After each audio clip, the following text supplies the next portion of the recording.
You, Radio Man, for the incredible introduction to another victory.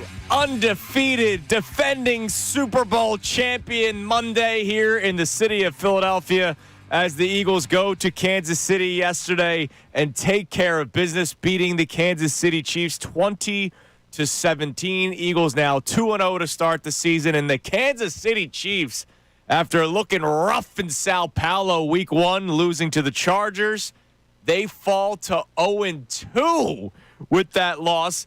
And John, once more, I will just remind the people what I was saying all week long. Now, the score was closer than I thought it would be, but the notion of, well, the Eagles may be better at like 95% of the game against the Chiefs, but they have Andy Reid and Patrick Mahomes. I respect both of them. Patrick Mahomes, you saw his greatness still in limited capacity yesterday. Andy Reid, still the offensive genius. But when you have so many issues at your skill positions, and when you have a dominant defense on the other side of the ball, because Spitgate didn't happen this week, Jalen Carter was on the field, which you saw how that benefited other guys on the defensive line, benefited the linebackers yesterday. The Philadelphia Eagles are the better team than the Kansas City Chiefs. You saw it 7 months ago in Super Bowl 59, and you saw it yesterday when they went to Arrowhead, which is a tough place to play and start the season 2-0. Good morning, Johnny. What a wonderful morning it is. It just feels great. And it was funny, watching the Golden Retriever walk through the door this morning, I saw Connor's face. And I just knew it. That 2-0 looks great on us. 2-0 feels great. And I'm glad I made the pledge that September was going to be a no-style point September. Yeah. Because they're 2-0. I feel great about it. And yesterday's game, I thoroughly enjoyed. And even though I did chew my nails a little bit in at times, overall, I really felt like from beginning to end, the Eagles were the better team. Yeah. And I wore it again today just to put it on again. The Super Bowl champions T-shirt, because they now have beaten the Chiefs 3 times in a row. They now have won twice the last 2 times they've gone to Arrowhead. They now have defeated Patrick Mahomes 3 times in a row. If you want legitimacy and you want to do that, this is the kind of stuff you got to do. And I just honestly, I absolutely am loving life this morning. Yeah, as you should. 4 o'clock, didn't even blink this morning. Right. And look, wonderful. I know that a lot of the conversation today and this week, and just basing it off of social media yesterday, will be about the offense, right? Jalen Hurts, 15 of 22 yesterday for 101 yards. A.J. Brown, a quiet 5 catch. At least he had 5 catches for just 27 yards. The one big play was the ball floated up downfield to Devontae Smith where he makes a spectacular catch. But ultimately, that team that you played against also has a very good defense. And yes, for the people that said the Eagles are better, but they have Mahomes and Andy Reid, they do have those guys. But this Eagles defense balled out. And what I would like to do today, Johnny, while we also react to the Eagles offense and maybe some of the woes yesterday, I want to freaking celebrate how damn good that defense was yesterday. Because as much as I mentioned Jalen Hurts, 15 of 22 for 101 yards, is 16 of 29 for 187 yards with an interception really all that much better? How about the fact is what the defense did? I mean, to that defense, it was unlikely. It was unlikely. It wasn't what we were expecting the defense to do, except it's what you asked for. It's what I asked for. You were asking for it, and I think we all sort of left Friday going, it's not going to be. We're not going to probably get that. But you asked for the unleashing of Jihad Campbell. And we asked for some aggression. Yeah. But I'm always afraid of aggression versus a guy like Patrick Mahomes. Turns out, I should have been sucking my thumb with a blankie because they literally were aggressive against Patrick Mahomes, and it worked. Yeah, Vic Fangio and it worked. Yeah, I know I didn't blitz one single time in Super Bowl 59, but I'm going to send the house numerous times against Patrick Mahomes today because what weapon is he going to throw to other than Travis Kelce? And again, you had 5 different guys at points covering Travis Kelce. DeJean was on him at times. Makuba was on him at times. Reed Blankenship was on him at times. Zach Bond, Jihad Campbell. that makes it difficult for any offense when you don't know who is defending who on a given play. We saw Quinyon Mitchell going from side to side on the field. It was a great day for the defense. And, of course, it was a great day for the tush push, Johnny. It was wonderful. I want to play the last one for you because there is a quick little moment in it that you will hear that I'll highlight afterward. But here is the Eagles getting their final first down via the tush push before clocking the game with the kneel down. 3rd and 1. Tush push Hurts forward. He's got the first down. And the Eagles are going to win this game. Right after they get the first down, you hear somebody just say, damn. Damn. And I'm going to guess it's somebody from Kansas City. Oh, yeah. There was the moment that was caught on camera between Jalen Hurts and Chris Jones during the kneel down where Chris Jones is saying, you only had 100 yards. You didn't even have 100 yards. And Jalen Hurts responds with, well, we won the bleeping game. And I love that, dude. Shut your damn mouth. Like, I love that. Keep the main thing. Keep the main thing the main thing. I think I absolutely, that was the moment. Jalen Hurts went up. Like, I already respected the hell out of Jalen Hurts, the player. But Jalen Hurts warming to Jalen Hurts, Sure. it's not really there a lot sometimes, like as far as the person. I warmed yesterday. That was awesome. Yeah. That moment showed a side of him that he doesn't show often. And that was great. He spoke for all of us. But you know what else? You know what else it means? He stands on business. And what I mean by this is the keep the main thing, like all I care about is winning. We all kind of believe that Jalen Hurts may think about some of the things he wants to say at the podium, like the Hallmark greeting cards, the Dick's Sporting Goods lines, the what can I say that will be on a commercial one day. Like, I do believe a lot of the things he says is very orchestrated by Jalen Hurts, but that was a standing on business. That was Chris Jones saying what a lot of fans on Twitter say that aren't Eagles fans, right? Correct. Oh, tush push merchant. This guy's just a running back that throws the ball. Chris Jones basically spoke for a bunch of egg-faced, Twitter sports fans, and Jalen Hurts goes, yeah, no, but we won the bleeping game. Like, he means what he says. Care. He doesn't care. He wants to win. He's not going to be in the MVP running. He's not going to be there. He loves it. And that was a great moment, and that is those are the kind of moments that can really warm him even more to the fan base. And plus, Arrowhead's a tough place to play. Holy moly, it's a tough place. And you went in there, and you won. And again. Look, that we're going to break down this entire game for you up until 10 o'clock when we hand things over to Ray Dunn middays, right? There's a lot to break down. Some things did go the way of the Eagles. Harrison Butker missing a field goal. You won by 3. The interception by Drew Makuba.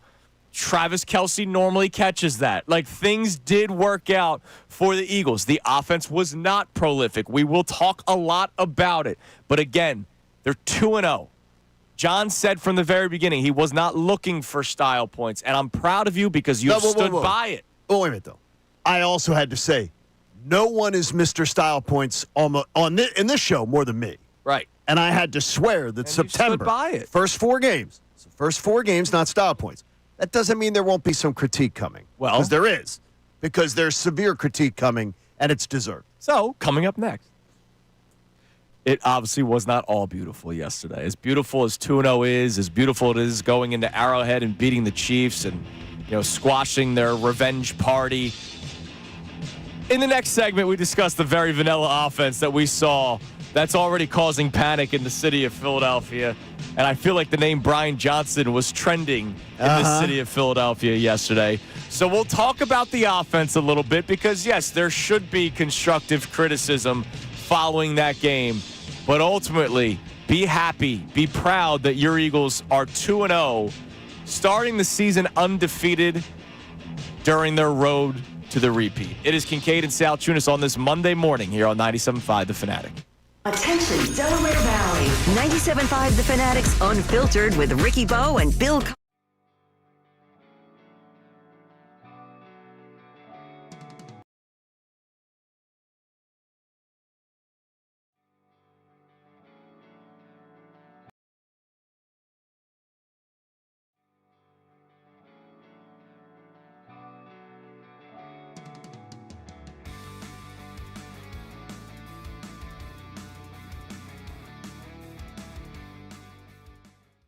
Shefty, lastly, what's the status for Xavier Worthy for Sunday's game? I don't know how you play with a brace when you have that kind of an injury to your shoulder, but I'm not calling myself as tough as an NFL player.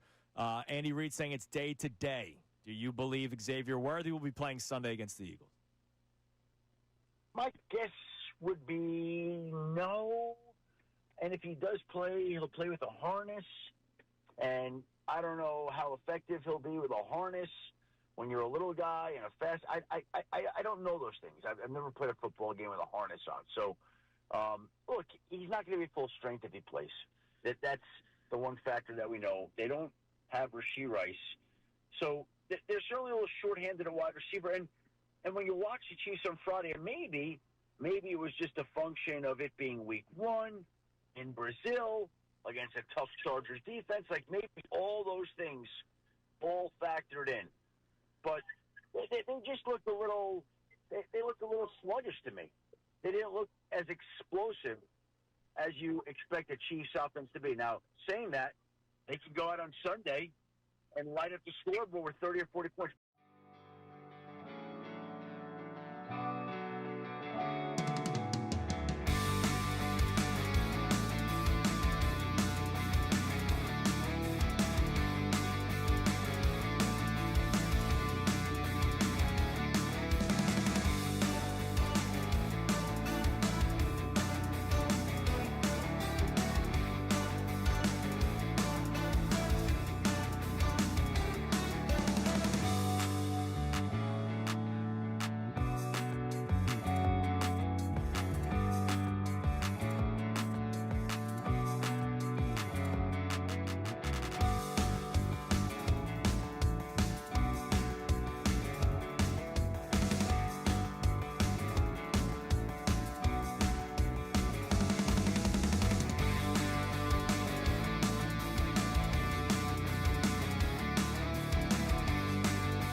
Also a championship undefeated football Monday here on the Fanatic, presented to you by Pierce Phelps Bryant Heating and Air Conditioning Contractors. Visit nopaybryant.com. Eagles beat the Chiefs yesterday in Arrowhead 20-17.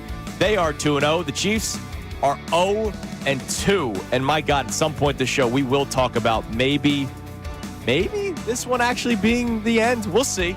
Still a lot of football left to be played. It is still Patrick Mahomes. It is still Andy Reid. But it's not just necessarily the players on the Kansas City Chiefs and the way they play. It's also the actions on the sideline and actions at the podium, like Chris Jones constantly complaining about the tush push yesterday. But speaking of the offense for the Eagles and the tush push, thank God for it. Because it was a struggle yesterday. Everything seemed difficult for the Eagles offense. Like Saquon Barkley had to fight for all of his 88 yards yesterday. 22 carries, 88 yards. Really the one, like, wow, that was a nice run, was the 13-yard touchdown when the offensive line made the hole for him, and he had a great job hitting the hole and scoring the touchdown. But other than that, it was like a physical 88 yards.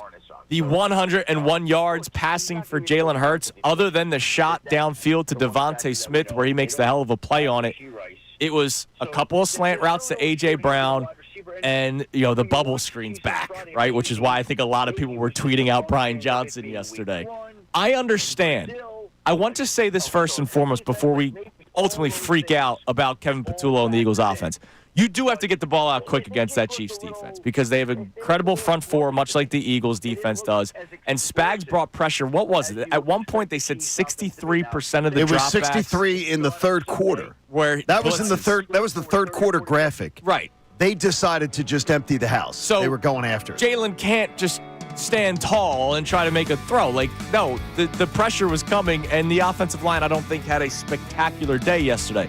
And then on the plays where Hurts did have a lot of time, because there were plays like that, credit to the Chiefs secondary. They did a good job where they did the overhead shot of one of the plays where Hurts had a lot of time. They were circling them. Everybody that was covered. Again, that's a good defense for Kansas City. So the offense must be better, but I do also want to point out that Kansas City defense is pretty good, and they have a hell of a defensive coordinator in Steve Spagnuolo, just like the Eagles do with Vic Fangio. But it was vanilla yesterday. I'll quote Tom Brady from third quarter, and I wrote it down in my notes here, so I'm going to use a Tom Brady quote. And it was weird because, Connor, you almost tweeted the exact same thing, and I don't know if you were tweeting it after Brady. I couldn't really hear the audio where I was watching. Okay, well, then you and Tom Brady were on the same wavelength. Two peas in a pod, me and Tom Brady. When you're getting like 5 seconds, to throw the football, it's amazing that you have nothing quick hit to get it out to as an option. Tom Brady. So that falls Super on the Bowl champion. That falls on the coordinator. That falls on the coordinator. Like, the guys were getting downfield, and they were getting covered. Yeah. And it might have been the same play that they circled. Probably. Because if I remember, they were circling the because the guys offensive covered. line gave him a But he great goes, pocket. when you're getting 5 seconds to throw the football, it's amazing that there's nothing open underneath quick hit. Is that Dallas Goedert's absence? Could be. Because they leaned on that heavily in week one. And part of that. I watched it again. Are you telling me that the Giants can put up 37 points? Are you telling me that like teams with look, Patrick Mahomes went up against the better defense yesterday, did he not? He did, yeah. Did he have A.J. Brown? No. Did he have Devontae Smith? Did he have Saquon Barkley? No. The Eagles had 3 better players on offense than he had, and I think they had the better offensive line. Any defense of Kevin Patullo on yesterday's performance is just blah, blah, blah. Absolute bullcrap. The Eagles had the better offensive line. The Eagles had the 3 best skill position players on offense. And you're telling me they went up against the weaker defense. You're telling me that was the plan? Spags won, Patullo nothing. Spags totally pantsed him yesterday. Now, I will say this. He pantsed him. Are you totally shocked? No, because No. Spags And is again, that good of no, defensive coordinator. absolutely Right. not. Especially, I'm thinking of Steve Spagnuolo. I'm thinking of Steve Spagnuolo down the shore this summer. Yeah. And I'm thinking of him carrying a notebook. Like if you had bumped into him down at the Jersey Shore, he may have had a notebook out. Yeah. Scribbling like, oh, you know what? This could really This screw is with good play, This yeah. could screw with Jalen Hurts. His plan yesterday was unexpected. Tom Brady commented twice, wow, this wasn't what I was expecting out of Steve Spagnuolo. Sure. He came with an unexpected plan. He came with a great plan. And so credit to him there. But he also came with a plan that the young offensive not young. He's not young. He's been in the NFL for 16 years. The raw offensive coordinator was not prepared for it. No. Not prepared for it. And so now you got to get set for another good defense in the Rams coming up in week 3, which we get on Sunday. Yep. So we will talk about the Eagles offense throughout the course of the show today. We are celebrating ultimately the 2-0 start and the incredible performance by the defense. So first and foremost, we've been celebrating Absolutely. that. So I don't want anyone clipping this going, the Philly media. Well, Nick Sirianni spoke about the offensive performance yesterday, and unlike Brian Kelly after LSU's win on Saturday, if you know what I'm talking about, you know what I'm talking about, Sirianni actually agreed that things need to get better. So hear from Nick Sirianni, who is best friends with Kevin Patullo, coming up next year on Kincade Salciunas 97.5 The Fanatic. Now on 97.5 The Fanatic Sports Update. The Birds moved to 2-0. I'm Connor Thomas, and the Eagles took down the Chiefs 20-17 in the Super Bowl rematch yesterday in Kansas City. The offense struggled on the afternoon, especially through the air, but the defense came up huge when it counted most. Rookie Drew Makuba had a game-changing interception at the goal line on a Patrick Mahomes pass that deflected off of Travis Kelce, and it wasn't always pretty for the Birds, but Nick Sirianni talked about the goal of the early part of the season. Our job, especially early in the season, is find a way to win. Take pride in winning any way that you possibly can. There's steps to this. Work to get better throughout the week. Repeat, repeat, repeat. The Birds are now 2-0 to start the year and will begin to prepare for their matchup with the Los Angeles Rams, who come to the Link for Week 3.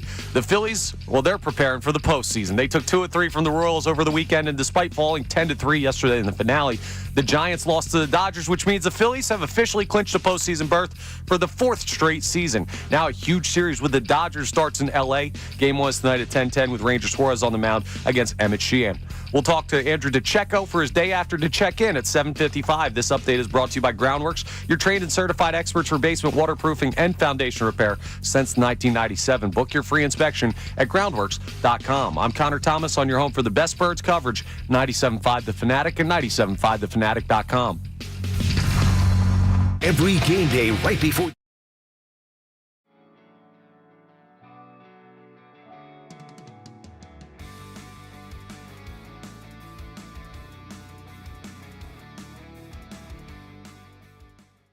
Shefty, lastly, what's the status for Xavier Worthy for Sunday's game? I don't know how you play with a brace when you have that kind of an injury to your shoulder, but I'm not calling myself as tough as an NFL player.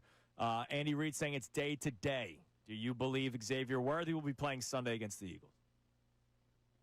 My guess would be no. And if he does play, he'll play with a harness. And I don't know how effective he'll be with a harness when you're a little guy and a fast. I don't know those things. I've never played a football game with a harness on. So, look, he's not going to be full strength if he plays. That's the one factor that we know. They don't have Rashee Rice. So they're certainly a little short-handed at wide receiver. And when you watch the Chiefs on Friday, and maybe it was just a function of it being week 1 in Brazil against a tough Chargers defense. Like maybe all those things all factored in. But they just looked a little they looked a little sluggish to me.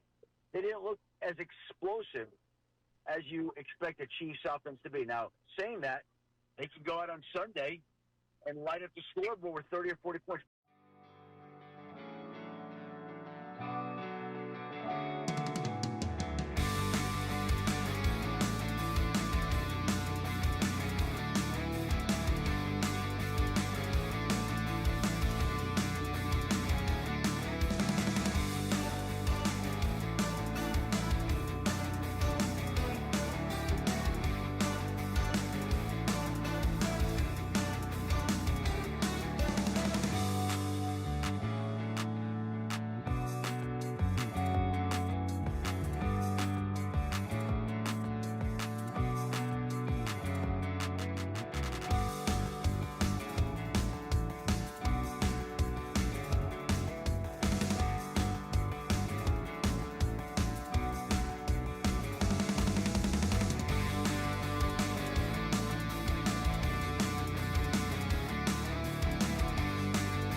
Shefty, lastly, what's the status for Xavier Worthy for Sunday's game? I don't know how you play with a brace when you have that kind of defeated Monday, defending Super Bowl champions Monday here on Kincade Salciunas 97.5, The Fanatic. Oh, say it again. Just say it again. I love it. Victory Monday, undefeated Monday, defending Super Bowl champions Monday. That's a mouthful, but it's worth it every time. Hell yeah, man. You just wait till Friday. It's an undefeated payday Super Bowl champion. It's also, though, you're also kicking off something, though, this week. We got L.A. week, man. It's L.A. week, baby. We take out the Dodgers, then we take out the L.A. Rams. I also kind of forgot that it was KC week because it was Eagles, Chiefs, and Phillies Royals over the weekend as well. That's because nobody looks at the Royals. That's a good KC point. weekend, LA week. LA week, exactly. So it's going to be a lot of things to get into throughout the course of the week. But first and foremost, reacting to the Eagles win in Arrowhead yesterday, 20-17. And again, the offensive performance is something to look at. It's something to be critical of. It is not something to just say, well, they're 2-0, who cares? Now, look, it may be deja vu because we had these exact same conversations last year. We had these conversations in 2023 with Brian Johnson, which is why that name was trending yesterday. But it does not mean this is who Kevin Patullo is. It does not mean that this is what the offense is. There is time, especially the, extended preseason, the first 4 weeks of the regular season, which is why it's great that they are 2-0, and hopefully they can continue to win the next 2 weeks. But the offense needs to get better. And I think that is a very logical adult thing to say about our undefeated Eagles. Can I take a false narrative off the table, though? Sure. And I had to go back this morning while we were getting ready and everything, just to go back and read. Take the false narrative off the table of, hey, remember last year we all didn't like Kellen Moore after 2 weeks? That's not correct. Yeah. That is not correct. After 2 weeks last year, remember, if Saquon Barkley catches that ball that was right in his hands, the Eagles are 2-0. And nobody was saying, oh, my gosh, look how terrible the Eagles' offense looks. The Eagles' offense definitely could have looked better. Yeah. But nobody was saying, oh, my gosh, look how terrible the Eagles' offense looks. Also, Kellen Moore was a proven commodity, Correct. Whereas Kevin Patullo is not been an offensive coordinator for 2 games. So and it's not saying, again, you make a perfect statement. It is not saying that Patullo's terrible. It's not saying that he's bad. But you can say something with 100% certainty. Right now, he is overmatched. And it needs to get better. He's overmatched, and he's got to learn. He's got to learn quickly because 2 great defensive teams are coming up. Yep. 2 teams. Well, let's put it this way. A great defensive team is coming up this week, and then a team with a head coach that has a defensive formulator that has really sort of frustrated the Eagles in Todd Bowles. Right. Absolutely. So after the game, Nick Sirianni at the podium, and I give him credit for this, you know how he operates. He's always going to try to say the good first and maybe sandwich in somewhere. The turkey is the critique, right? The bread, and then the bread on the other end. So I'm going to speak highly of my football team, and then you'll get the little bit of turkey and relish or whatever you eat. All right, this is where we have to get better. Here's Nick Sirianni talking about winning the turnover battle, but yes, the offense needs to be better. We talk a lot about winning our double positive, and that means for us winning the explosive play battle and winning our turnover battle. So we've been able to win that turnover battle. I think that we need to be better in the explosive play battle. There's no doubt about it. So we have some thoughts, and we'll watch the tape and go from there. But it's been efficient. The pass game's been efficient. We just haven't hit the chunks. But what I would say, and we know we need to do that, right? That's going to open up everything. But what I would say is, in a moment when we needed a chunk, we hit the chunk with Devontae, per Elliott's question earlier. So we need to be able to, again, we'll look at the tape and everything like that, but we haven't created a lot of explosive plays in the past 2 weeks, and we'll get better at that. You think the pass game's been efficient? Well, it has been in terms of not turning the football over. Yeah, I mean, see, I don't count that as efficiency. Well, that's why I'm saying that was the Nick Sirianni sandwich answer. Well, I'm going to say things that are good about this offense, but then I'm also going to say things that need to get better. Now, if he says the not turning the ball over, that's great. I put that on the quarterback's common sense and his IQ. I don't think the passing game's efficient. It's not. I mean, efficiency is getting you where you need to go, right? And they've gotten where they've needed to go. They're 2-0.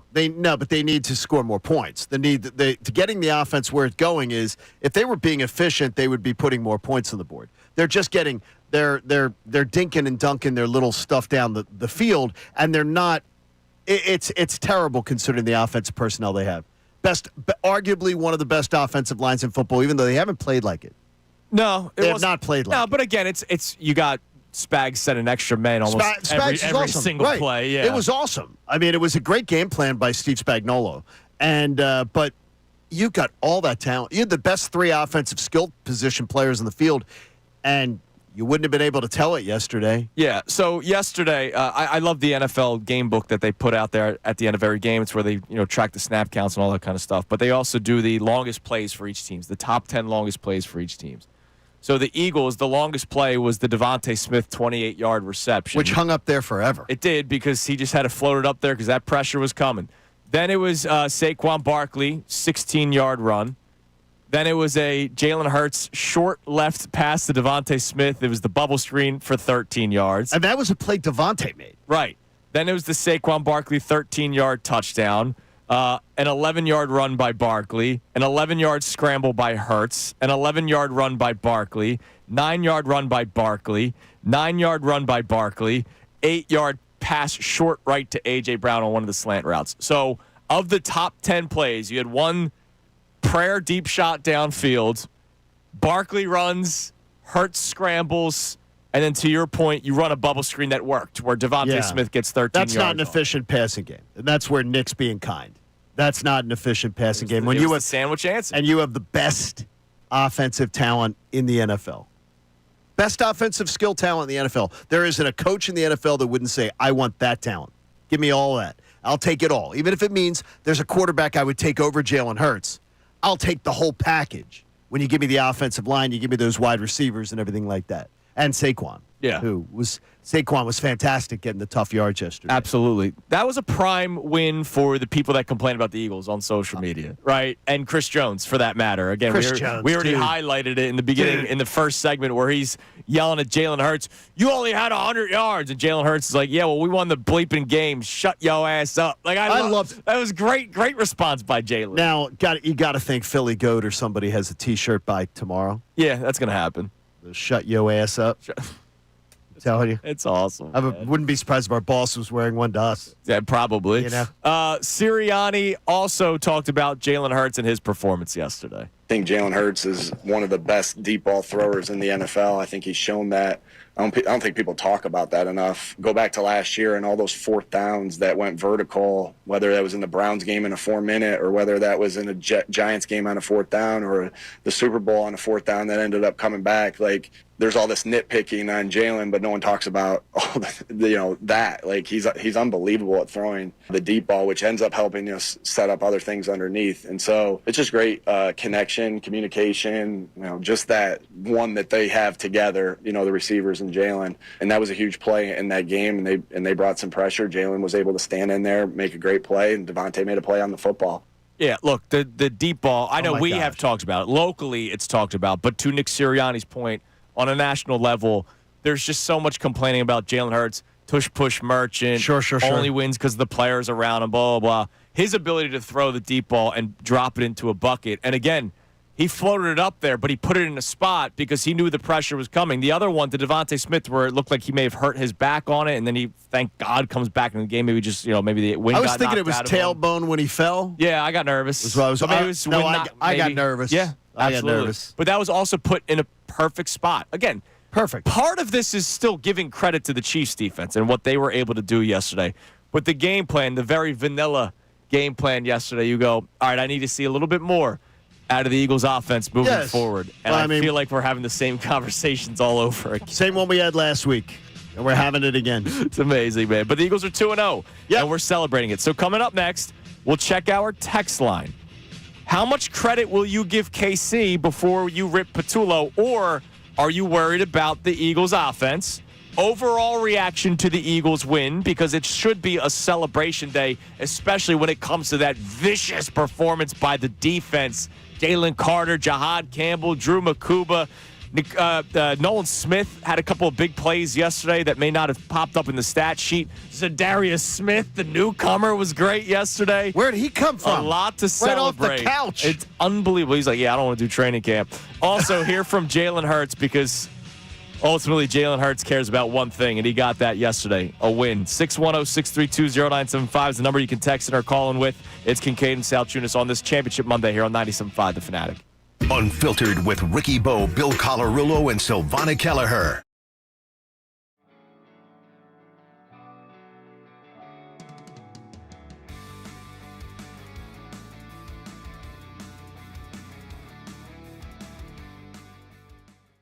Shefty, lastly, what's the status for Xavier Worthy for Sunday's game? I don't know how you play with a brace when you have that kind of an injury to your shoulder, but I'm not calling myself as tough as an NFL player. Andy Reid saying it's day to day. Do you believe Xavier Worthy will be playing Sunday against the Eagles? My guess would be no.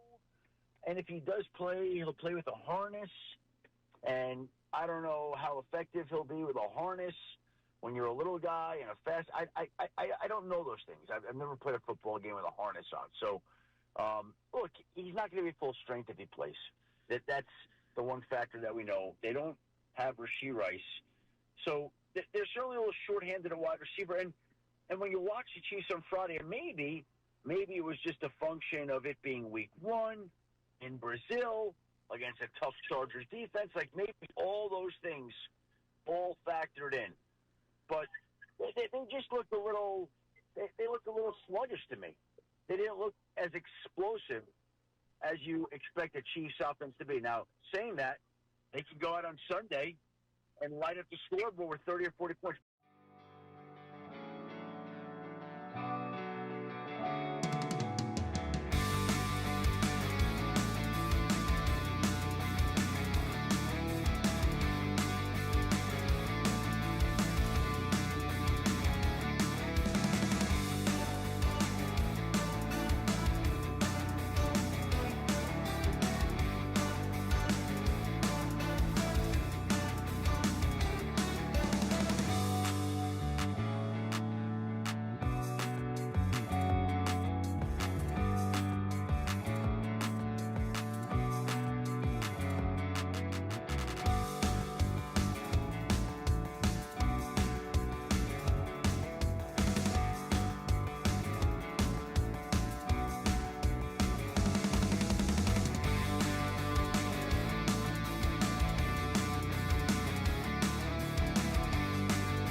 For these next couple minutes here, because I just checked our YouTube chat. Shout out to our YouTube feed. As always, a lot of people watching this morning on this early Monday morning. You can watch the show on YouTube. Obviously, you can listen on the app. You can listen on your radio. However, you're a part of Kincade and Salciunas and the team here at 97.5 The Fanatic. We thank you, and we look to continue to grow our audience, Johnny. But the YouTube comments, the beauty of it is they go back and forth with each other. Sometimes they're not even reacting to what we are saying. It's what they are saying that they're reacting to. And I just saw... So they're like sitting... It's as if you're sitting at a bar and you're eavesdropping on someone else's conversation. Absolutely. And then it leads to other conversations. Crew. I love that I just saw the 3 different approaches of fandom. Okay. The fan that's overly positive today, the fan right. that's overly negative today, and then the fan that's somewhere in the middle. And this is the beauty of a YouTube community with a bunch of different mindsets when it comes to sports. So, Who's in the middle? Give me a comment that's like in the middle. Well, I'll get to the Can you middle tell one us? last. Okay. Because I have Ian Sella Hoffman. Okay. And I believe this is the first time I've seen Ian on our YouTube chat. So, Ian, welcome. All caps. Go Birds, baby. Don't matter how it's done. All that matters is we're on top when the clock hits 0, which that's why we are celebrating the win today. But let's face it, Eagles offense has to get better. Now, the opposite side, Philly Eagles 215. Kevin Patullo is hot garbage. Who would have thought that this clown was the pass game coordinator? I said, look, to that comment, that is extreme. That's him a clown. That is no. The hot garbage. That's an extreme comment. But garbage. what I would say is this. I said it to you before. Oh, I know you have. If Kevin Patullo was the pass game coordinator last year, I'm not that thrilled because I thought the pass game last year was lacking, lame as hell. Yep. Now in the middle, all right. Relative Time Works, the name on the YouTube chat. Okay, that sounds very corporate. The Eagles and Hurts realize that if they don't turn the ball over, they are very, very difficult to beat. That has led them to a conservative approach that needs to loosen up as this year evolves. And I think that's the best measured and clear and objective. Because they are conservative. Like, Sirianni loves talking about the turnover battle. We already played a clip today where he talked about winning the turnover battle. And because of this offense, no matter how you view efficiency, they are getting the ball downfield. Now, they have to get 6 instead of 3 at times, especially when you're a couple of times starting in Chiefs territory. Right. You can't come away with just 3, which we saw that yesterday when the Chiefs went for it on a 4th and 1. The Eagles stopped them, and the Eagles could only get a field goal out of it. But the Eagles, ultimately, they do need to loosen up a little bit. It just felt like every yard they got yesterday, they earned with physicality, right? The Saquon Barkley 88 yards, the slant routes and bubble screens, like it just felt like they had to constantly fight to get every yard yesterday. And that sounds great and all when Al Pacino is giving impassionate speeches in Hollywood films. You would like an explosive play here and there. Like you would. And it doesn't have to be always Saquon Barkley running the football. Like you need to do some things in the passing game.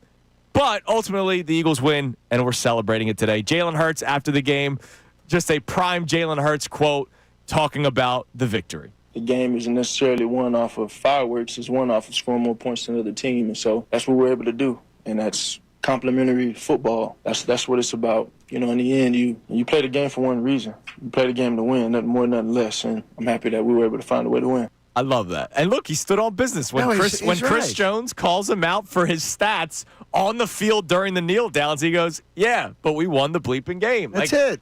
That's Jalen flat Hurts, out he it. stands by it. And I think that moment, the jawing back and forth with Jones definitely took it as I've always felt the fondness for Jalen Hurts. I'm thrilled he's our quarterback.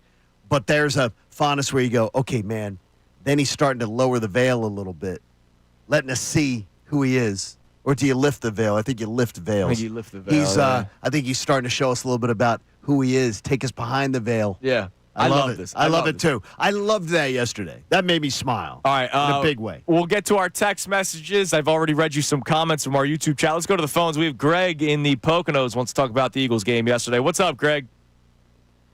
So I like how you started off the show. You talked about Andy Reid and Patrick Mahomes. You know, it doesn't matter where you're playing, when you're playing, who's hurt. It's Andy Reid and it's Patrick Mahomes. You can never doubt that. But also, Steve Spagnuolo has been in the league for 25 years. Mm-hmm. He's made it to 7 Super Bowls. It was a defensive battle. Vic Fangio's been in the league for 30-some years. Right. They both had great game plans. Steve Spagnuolo, you know he's been thinking about that Super Bowl and giving up how many points Oh, yeah. for how many months. He came up with a game plan, and there was pressure in Jalen's face all day long. He came up with a game plan over how many months, and he had a great game plan. I don't think it was really the offensive coordinator. I think he'll get it dialed in here, but we hope. Now, that's look, a hard Greg, game John made the point. Like, you just saw Russell Wilson in the New York Giants put up offense 37 against the Cowboys yesterday. Right. With a horrible offensive line, with nobody. You can't just say he'll get it figured out. He's got A.J. Brown, Devontae Smith, Saquon Barkley, and arguably the best offensive line in football. There's no excuse for the performance we've seen the first 2 weeks. Also, the Chiefs, who the Eagles played yesterday, gave up 27 to Justin Herbert, who threw for 318 yards in Week 1. And Herbert looked very comfortable against the Chiefs. The Eagles did not. And also, it's a game in Kansas City. That is the truth. Right. No, that's the truth. Good point on your part. That's a very fair point, Greg. Good You point. can't compare this and the Super Bowl where they put up how many points, because KC it's I think the loudest stadium in the NFL. You know what I mean? It's Seattle. I think I've been to both. Greg. I've been to both. Seattle, I think, is the loudest I've ever been to. Seattle was nasty loud. Seattle bothered me. Oh yeah, like you were uncomfortable. Yes. Yeah. Like, I don't know about you. Do you get a bit? Are you a big concert person? I don't ever talk to that. Sometimes. Connor. Yeah, I don't mind noise. I don't like the ringing afterward. Okay, well, the thing is, you're an old man. You're gonna have you'd have the ringing afterwards. Yeah, a game in Seattle. Oh man, but it's an incredible performance. Like that crowd, the crowd in Seattle does an amazing job. Look, they do a great playing job. in Arrowhead is a factor. Like everything that Greg said, I'm not pushing back on. Right, like everything that he said. No, that's fine. Sure. The one thing I will say is, look, we just watched a Giants team put up 37 Like, points stop. with Russell Wilson. With nobody. Yeah. Nobody. You know. Come on, stop now. And can't do this. And so hopefully, and this doesn't mean Patullo stinks. Again, No, it mean doesn't. But through 2 weeks, it's fair to say, hey, needs to get a little bit better. Much like we said last year, in the year they won the Super Bowl, we needed to see things improve. This is fine. I mean, it's absolutely fine. There's things that have to be worked on, and it's okay to have things to work on. Yeah, there's nothing wrong with that. Yeah, nothing wrong. absolutely, Johnny. All right. I'm in fact happy in a lot of ways. Speaking of you, now that we gave the defense their flowers and reacted to the offense the way that we did, as I think everybody should, John Kincade wants to remind you of a message he tried spreading before the season started about, let me remind you, the undefeated defending Super Bowl champs. It's Kincade and Salciunas here on 97.5 The Fanatic. Now on 97.5 The Fanatic Sports Update. Eagles win the rematch. I'm Connor Thomas, and the Birds took down the Chiefs 20-17 in the Super Bowl rematch yesterday in Kansas City. The offense, well, they struggled at points on the afternoon, especially through the air, but the defense came up big when it counted most. Rookie Drew Makuba had a game-changing interception at the goal line on a Patrick Mahomes pass that bounced off of Travis Kelce. It wasn't always the prettiest, but Nick Sirianni talked about the goal of this early part of the Eagles season. Our job, especially early in the season, is find a way to win. Take pride in winning any way that you possibly can. Well, there's steps to this. Work to get better throughout the week. Repeat, repeat, repeat. Sounds a lot like keep the main thing the main thing. The Birds did that yesterday, and the Birds are now up to 2-0 to start the year. They'll begin to prepare for their matchup with the Los Angeles Rams, who come to the link for Week 3. Phillies are preparing for the postseason. They took 2 of 3 from the Royals over the weekend, and despite losing 10-3 yesterday in the finale, with the Giants lost to the Dodgers, the Phils have officially clinched a postseason berth for the 4th straight season. Now they start a huge series with those Dodgers in L.A. Game 1 tonight at 10:10. Ranger Suarez faces Emmett Sheehan in the pitching matchup. We'll talk to Andrew DeCecco for his day after to check in coming up at 7:55. This update is brought to you by Discover. Do you know what's accepted at 99% of places that take credit cards nationwide? If you guess Discover, you guess right, based on the February 2024 Nielsen report. I'm Connor Thomas on your home for the best Birds coverage, 97.5 The Fanatic and 97.5 The Fanatic.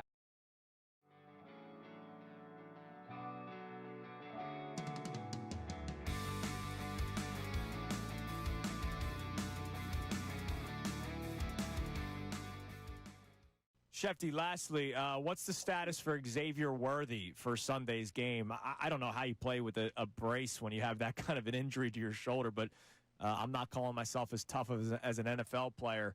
Andy Reid saying it's day to day. Do you believe Xavier Worthy will be playing Sunday against the Eagles? My guess would be no. And if he does play, he'll play with a harness. And I don't know how effective he'll be with a harness when you're a little guy and a fast. I don't know those things. I've never played a football game with a harness on. So, look, he's not going to be full strength if he plays. That's the one factor that we know. They don't have Rashee Rice.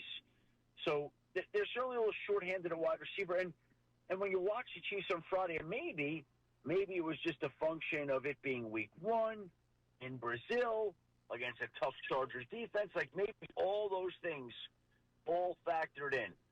But they just looked a little they looked a little sluggish to me. They didn't look as explosive as you expect a Chiefs offense to be. Now, saying that, they can go out on Sunday and light up the scoreboard with 30 or 40 points.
Shefty, lastly, what's the status for Xavier Worthy for Sunday's game? I don't know how you play with a break.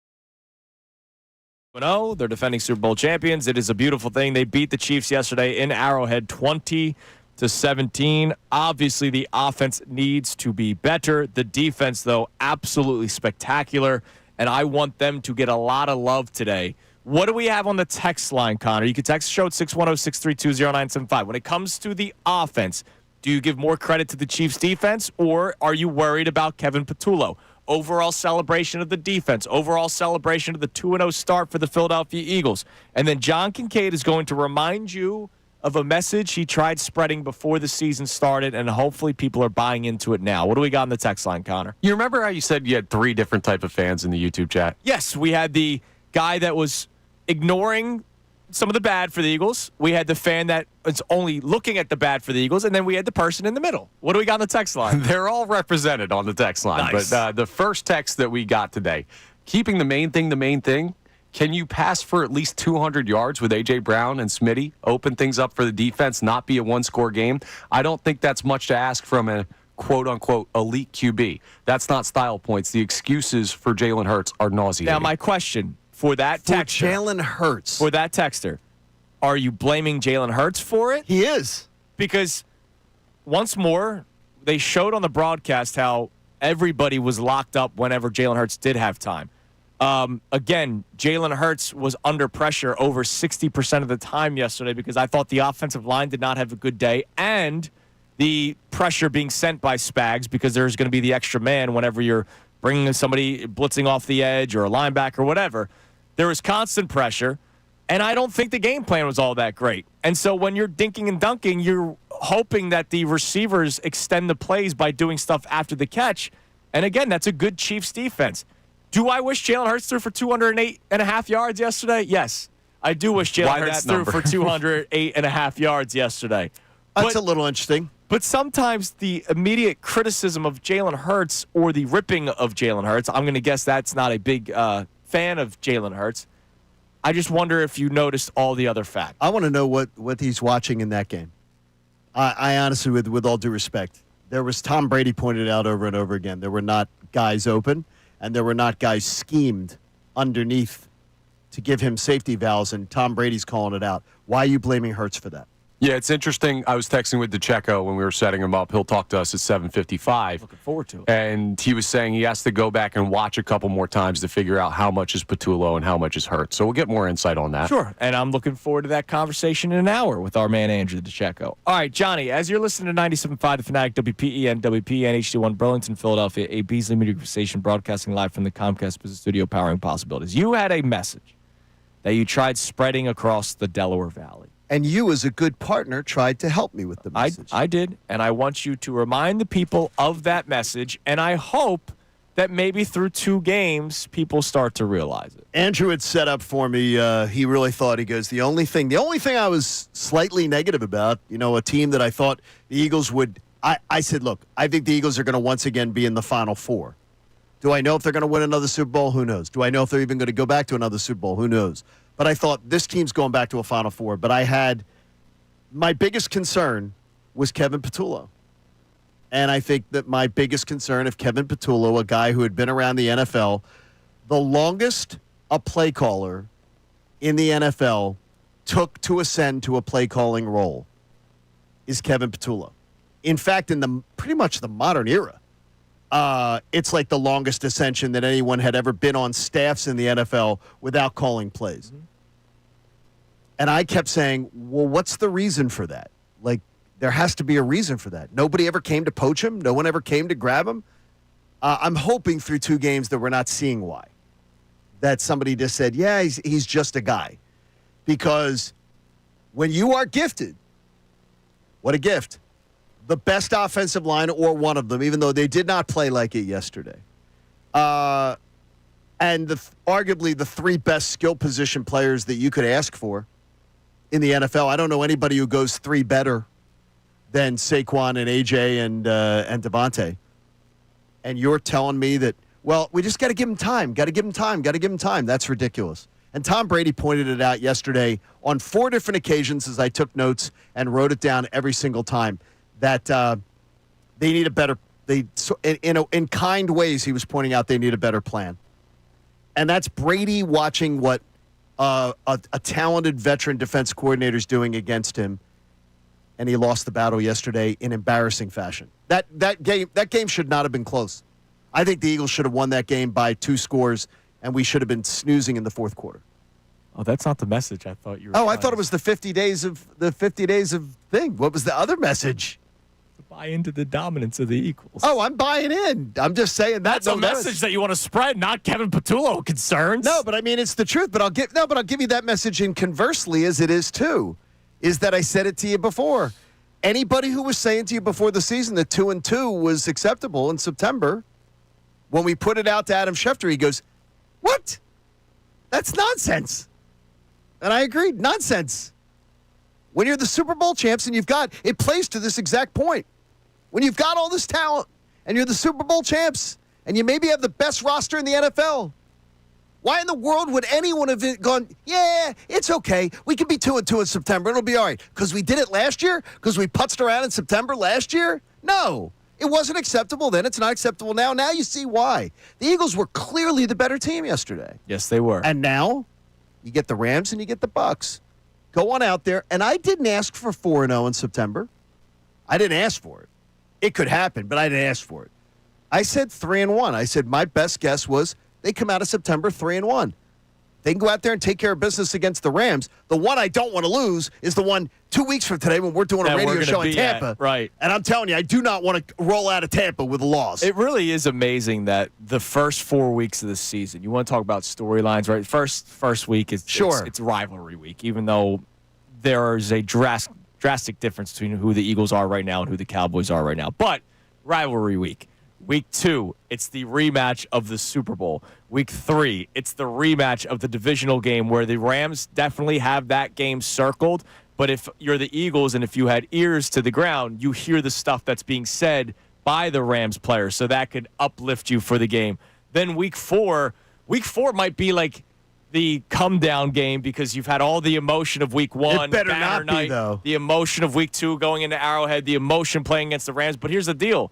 You're right, it better not be, because not just for our sake because we're going, but the Todd Bowles factor, like, that's talked about. It is, and it's and the thing is, Tampa's been a team that has really, in a couple times, sort of pushed you around. You got to make a statement there. I mean, it's important. So, to me, it's the idea of this, is that this Eagles team, it's okay. Do you realize now we have the bully on the block? We have the team that should have been, you should have seen that they were the bully on the block. You should know they're the bully on the block. And as long as Kevin Patullo cooperates, we will see that they are the bully on the block, and we can get better and better. Now, that's the message you were trying to spread. That's the one. Not the concerns of but that was the one I was saying all summer long. That was my number one concern about this Eagles team. I know, but and your message has still been that they are the dominant team and own it. I never thought that I didn't think yet, but yesterday the game played out exactly as we talked about on Friday. I said to you yesterday, and put out the tweet during the fourth quarter. I said, my thought was 6 minutes to go. Eagles are going to be up by 2 scores. Yep. Patrick Mahomes is going to have the ball. And how's everybody going to be feeling? And Connor goes, I'm feeling pretty good. And I felt the same way. Felt pretty good. And then when the bomb happened and they scored the touchdown, I'm going, oh, gosh. Uh-oh. Yeah, like we got something here. Because it was just the one play that sort of broke the dam. See, I still felt good because they were out of timeouts at that point, weren't they? Yeah, but you still knew that this offense had to do some things, and this offense had been a pop gun. Yeah. Yeah, Andy Reid with timeout trouble.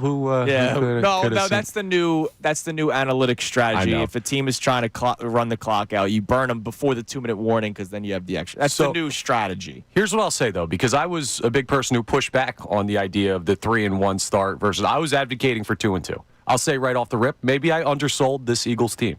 So through 2 weeks. 2-0, they have a good chance to make it to that 3-1 mark that you want, or maybe even 4-0. So maybe I did undersell them. But week 1, you're a couple CD Lamb drops that were catchable balls away from that being much more of a dangerous game. And Travis Kelce makes a play that he normally makes, and that game feels a little different, or a field goal gets made. I mentioned in the very first segment, things did go the Eagles' way yesterday. Travis Kelce catches that ball 99 times out of 100 for a touchdown. And Harrison Butker, who has been one of the better kickers in the NFL, usually makes that kick. Obviously, he missed one in week 1. He missed one in week 2. Kickers have been horrible. Not Jake Elliott. Horrible this year, except for Jake Elliott. Jake the Great. And here's why, too, though, Connor, though, as I said before, I made the question. You guys sort of scoffed at me.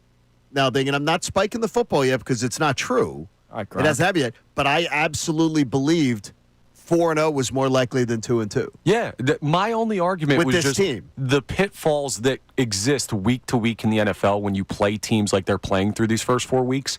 You can't just look at that, and to me, 4-0 being more likely than 2-2 was silly at the time. And maybe we're going to end up being wrong on this. And guess what? I'll be happy to be wrong. Exactly. Right? There's nothing, but we said it last week. Celebrate being wrong. There's nothing better than being wrong about your own team. Being wrong about someone else's team sucks. But being wrong about your own team is great.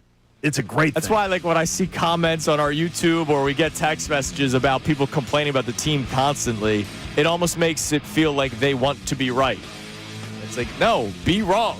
Be wrong. Want to be wrong. It's okay to be wrong on your own team. It's fine. Hell yeah, it is. It's fine. You're going to be happy. All right, coming up next, we'll check our text line. We got some more of our calls as well. But also, as we continue to break down the Eagles' win over the Chiefs, is there anything on the other sideline that we can react to? Because John believes Big Red made some mistakes.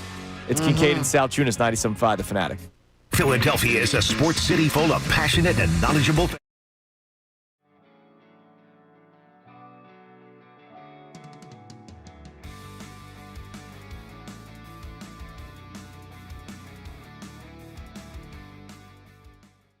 Shefty, lastly, what's the status for Xavier Worthy for Sunday's game?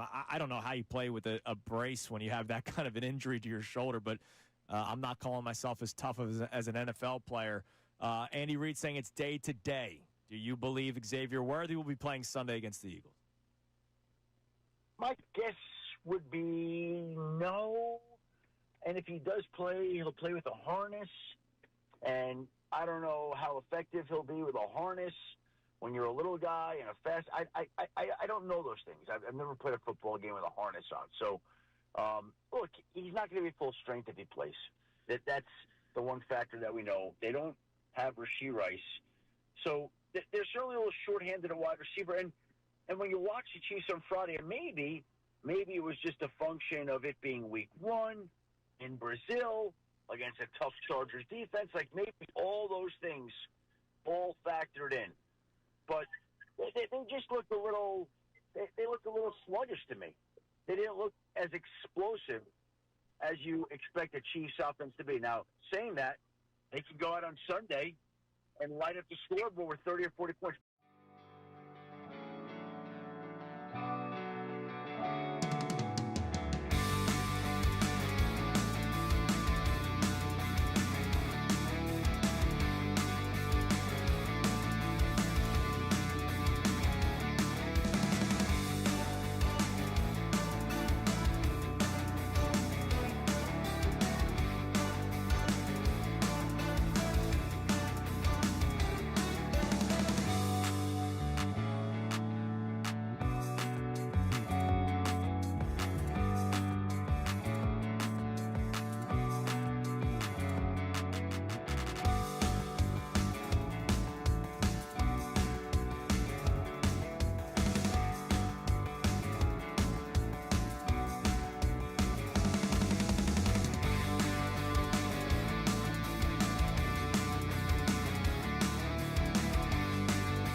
Monday, Football Monday on the Fanatic, presented to you by Pierce Phelps Bryant Heating and Air Conditioning Contractors. Visit nopaybryant.com on this beautiful September the 15th, man. A beautiful morning and another beautiful week ahead as the Eagles are 2-0. So whenever the Eagles win, it's always a beautiful week ahead.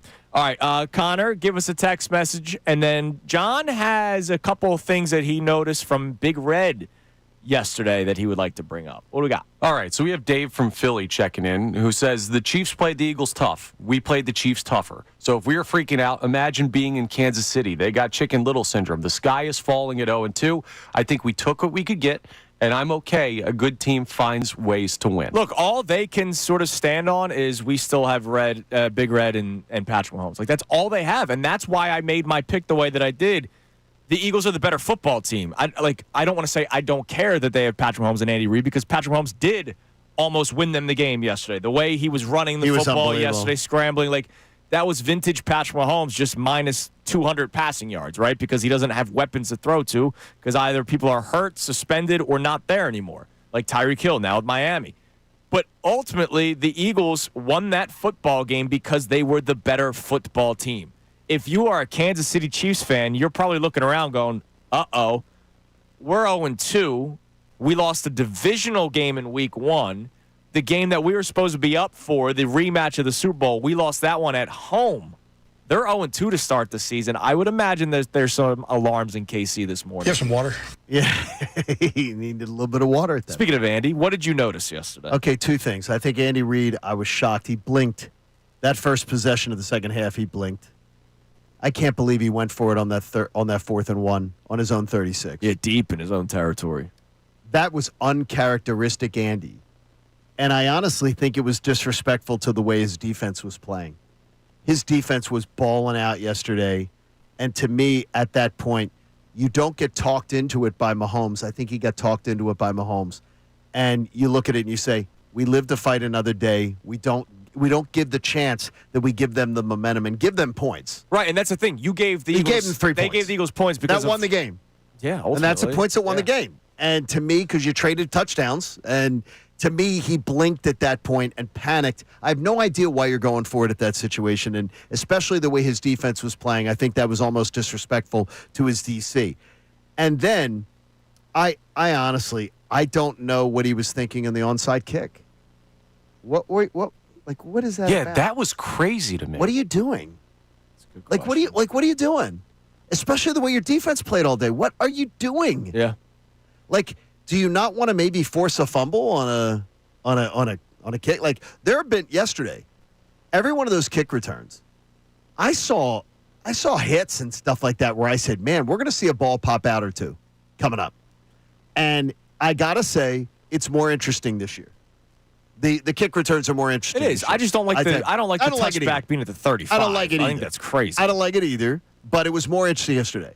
I'm like, why are you not, with the way their defense was playing, why are you not doing there are still 3 minutes left on the clock, so you still had the 2-minute warning. And even Tom Brady's gone, wait a minute. Tom Brady goes, wait a minute. They're going to onside kick. He says the quote-unquote, wait a minute. They're going to onside kick. Yeah. I have no idea what Andy Reid was thinking yesterday. I think Andy was a little tight in the sphincter yesterday. And by the way, in that drive, 9-yard run, 0-yard run, which, by the way, took a tush push. Great move, because another coach might not have declined that penalty. Sure, yeah. Great move by Nick Sirianni, being on top of the ball and understanding to decline that penalty. 2nd and 1. Smart move, get the first Nick. down. Yeah, great work by Nick Sirianni. Great job, Good Nick. job. All right, let's go to Stan in Drexel Hill. What up, Stan? Good morning. What's up, Stan? Hey, good morning, guys. How you guys feeling this morning? Great to hear from you, buddy. Great, man. Listen, John, me and you have bumped heads with different opinions sometimes. I absolutely agree with you on Andy. I think those are two huge. When I was like, this has been a defensive struggle all day, right? When I'm like, so your defense has been literally what's been keeping you in this game. So for you to go for it on 4th and 1 when you could have just taken the points, tied the game up, and then to do the onside kick later when you could have possibly got a stop because you're going to force the Eagles to try to go down the field and at least get into field goal range. Those were two. I looked at that and I was like, I'll take it. because to me that to me was the defining point of the game. That and I loved what I saw from Andrew Makuba. Yep. And what I didn't like, obviously, was the Kevin Petula. The way he got to change up his he got to get a little bit more creative, man. That vanilla offense is not it right now. But lastly, the only thing I will say though is I know Kellen Moore was getting some heat the first few weeks, and I'm the type of guy I give you about a 4-week evaluation because that's about a quarter of the way through. So I'm gonna give him a little bit of time, but he needs to hurry up and pick up the pace because you got AJ, like you said, you got the best trio. Maybe not the best wide receiver, probably the best running back, but you have the best trio probably in the league with at least a top 3 offensive line. There's no reason why. And add Dallas Goedert when he's healthy. And thanks for the call, Stan. Add Dallas Goedert to that mix, and you had him last week against the Cowboys. I got to go back though again and put this to bed. Stop it. We were not complaining about Kellen Moore 2 weeks into the season last year. Go back. I was reading this morning, reading game notes from the first 2 games. It was more Hurts. It was Hurts complaints early on. Correct. It was game 3 and game 4. It was the New Orleans game where Kellen Moore took game 3. Yeah. Where he was taking some heat. And then it was that terrible Tampa game where you're playing without Lane Johnson. You're playing without AJ and Devontae. Yeah. I mean, that was a trifecta of, I don't know how you were getting on him at that point that bad, but the first 2 games, we were not saying, oh, my God, Kellen Moore. It is the least amount of points the Eagles have scored in the Sirianni regime. What, through 2 games? 2 games, yep. So just leave it for what it is. It's and we have all of this talent, Super Bowl champs, just what it is. You have every right to be going, yeah, this isn't good. This isn't good. But if you are someone who is not looking at the bottom line, which is just win in advance, last year should have proven it to you, and it's one of the reasons why I say no style points, is that last year taught me win in advance. The Panther game, the Brown game, the Jacksonville Jaguar game, 3 of the top 9 teams in the draft, you snuck by at home on the last possession, and you won a Super Bowl. I think the only thing, I'll talk about this coming up next, the one thing that I will keep a very close eye on, and I've touched on it a couple of times, about this Eagles offense that I don't like.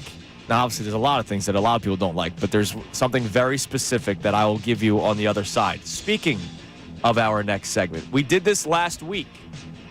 New little addition to Kincade and Salciunas throughout the course of the show. John, a lot of fun. John will have a segment of it. I'll have a segment of it. Connor will have a segment on it where we give 3 observations from the rest of the NFL. Obviously, the Eagles played at 4:25, so there was 1 o'clock football that you could keep a close eye on. We had Sunday night football as well. We had last Thursday between the Packers and the Commanders. So 3 observations from the rest of the NFL. Quick couple of minutes that we do that with. But something that I did not like from the Eagles offense, that I didn't really like from the Eagles offense in week 1, that I hope does not continue throughout the course of the season. It's Kincade and Salciunas, 97.5 The Fanatic. Now on 97.5 The Fanatic Sports Update. Eagles find a way to win. I'm Connor Thomas, and the Birds took down the Chiefs 20-17 in the Super Bowl rematch yesterday in Kansas City. They found a way to victory even with the offense struggling on the afternoon, especially through the air. The defense came up big in big spots, though, including rookie Drew Makuba, who had a game-changing interception at the goal line on a Patrick Mahomes pass that deflected off of Travis Kelce. It wasn't always pretty, but Nick Sirianni talked after the game about the goal of the early part of an NFL season. Our job, especially early in the season, is find a way to win. Take pride in winning any way that you possibly can. There's steps to this. Work to get better throughout the week. Repeat, repeat, repeat. And we're very proud of our 2-0 Birds this morning. They'll begin to prepare for their matchup with the Los Angeles Rams, who come to the link for Week 3. The Phillies are preparing for the postseason. Red October's here, folks. They took 2 of 3 from the Royals over the weekend, and despite losing yesterday 10-3, with the Giants' loss to the Dodgers, they have clinched a postseason berth for the 4th straight year. Now it's a huge series with those Dodgers out in L.A. Game 1 tonight at 10:10. Drink your coffee, folks. And Ranger Suarez is on the mound facing Emmett Sheehan. We'll talk to Andrew DeCecco coming up at 7:55 for his observations on the Birds game. This update's brought to you by Groundworks, your trained and certified experts for basement waterproofing and foundation repair since 1997. Book your free inspection at groundworks.com. I'm Connor Thomas on your home for the best Birds coverage, 97.5 The Fanatic and 97.5.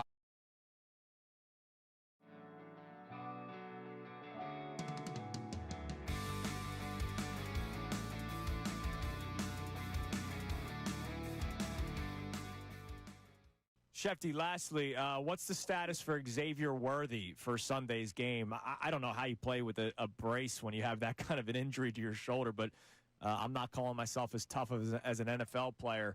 Andy Reid saying it's day to day. Do you believe Xavier Worthy will be playing Sunday against the Eagles? My guess would be no. And if he does play, he'll play with a harness.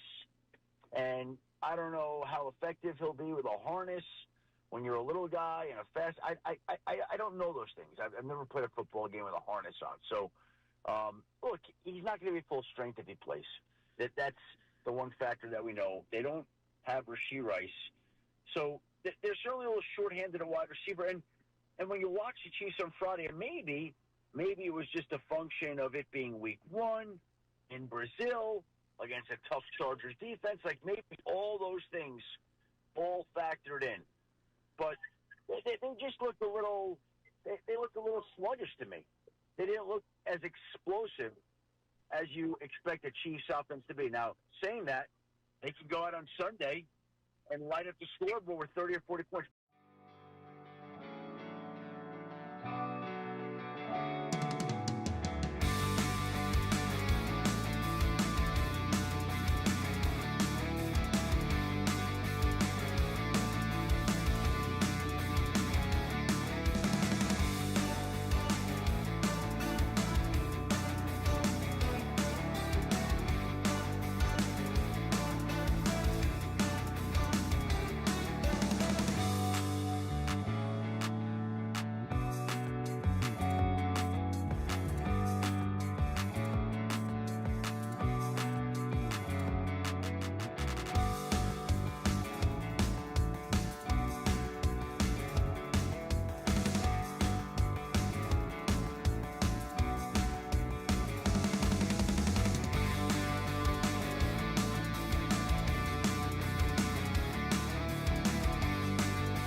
Shefty, lastly, what's the status for Xavier Worthy for Sunday's game? I don't know how you play with a brace when you have that kind of an injury to your shoulder, but I'm not calling myself as tough as an NFL player.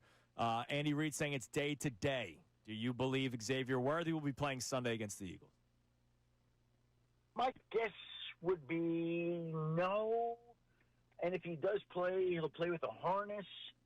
And I don't know how effective he'll be with a harness when you're a little guy and a fast. I don't know those things. I've never played a football game with a harness. Fanatic. All right, John Kincade will give his 3 observations from the rest of the NFL coming up in a few minutes. But first and foremost, something that I want to talk about that I don't want to see throughout the season for the Philadelphia Eagles.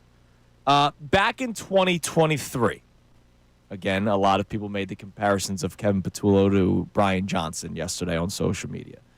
Back in 2023, everything seemed difficult for the offense.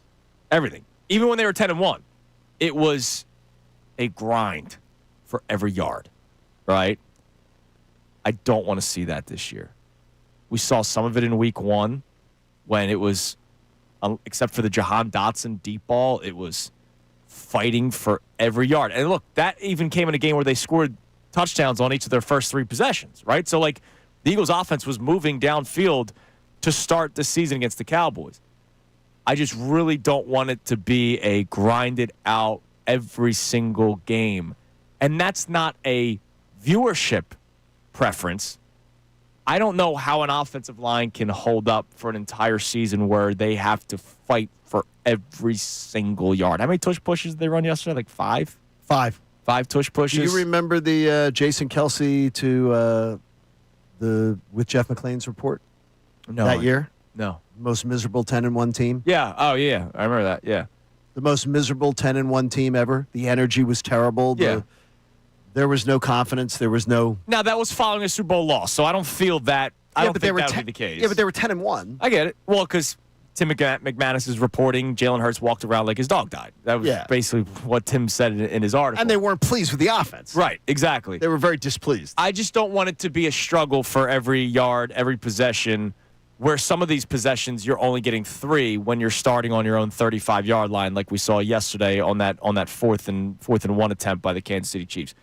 It's not that I need it to be flashy and Mike McDaniel doing a million things just to try to get a first down, right? Like in Miami.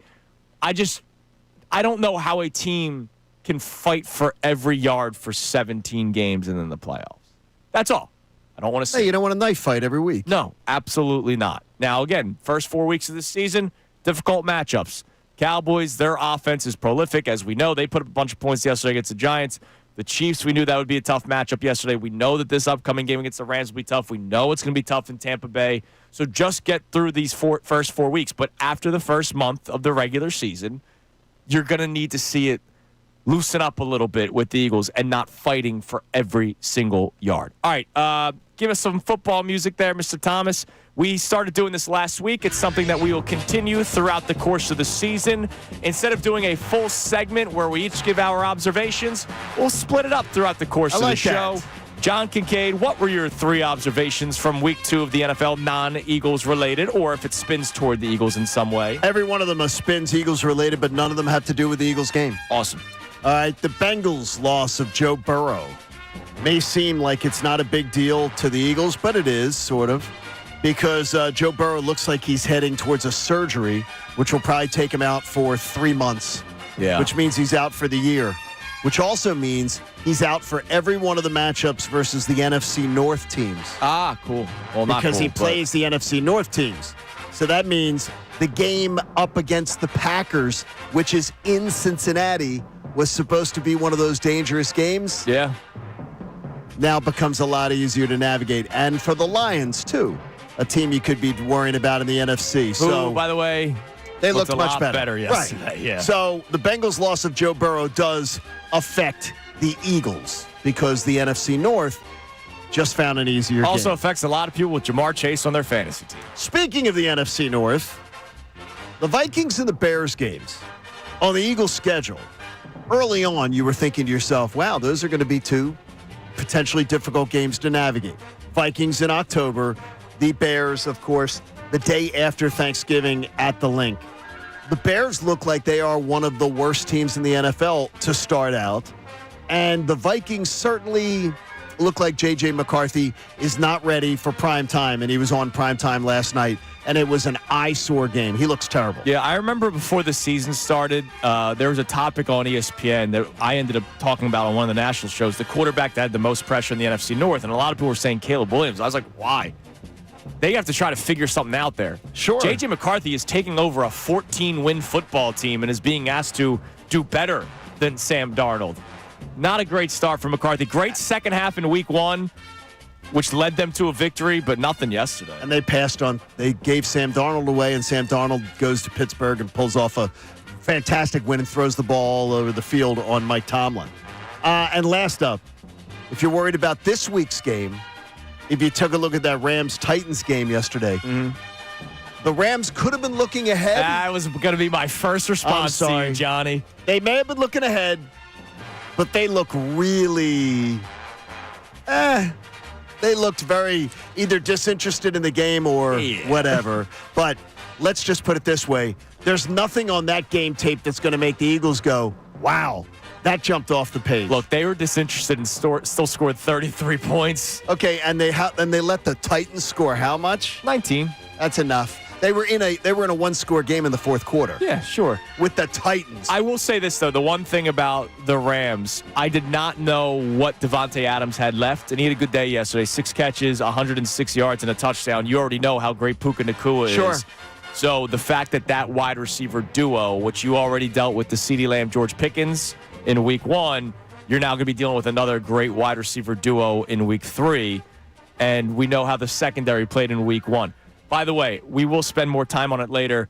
Credit to Adoree Jackson for bouncing back after week 1. Much better. Now, the talent on the outside for Kansas City is nothing close to what Dallas had in week 1, and it's nothing close to what you will see in week 3.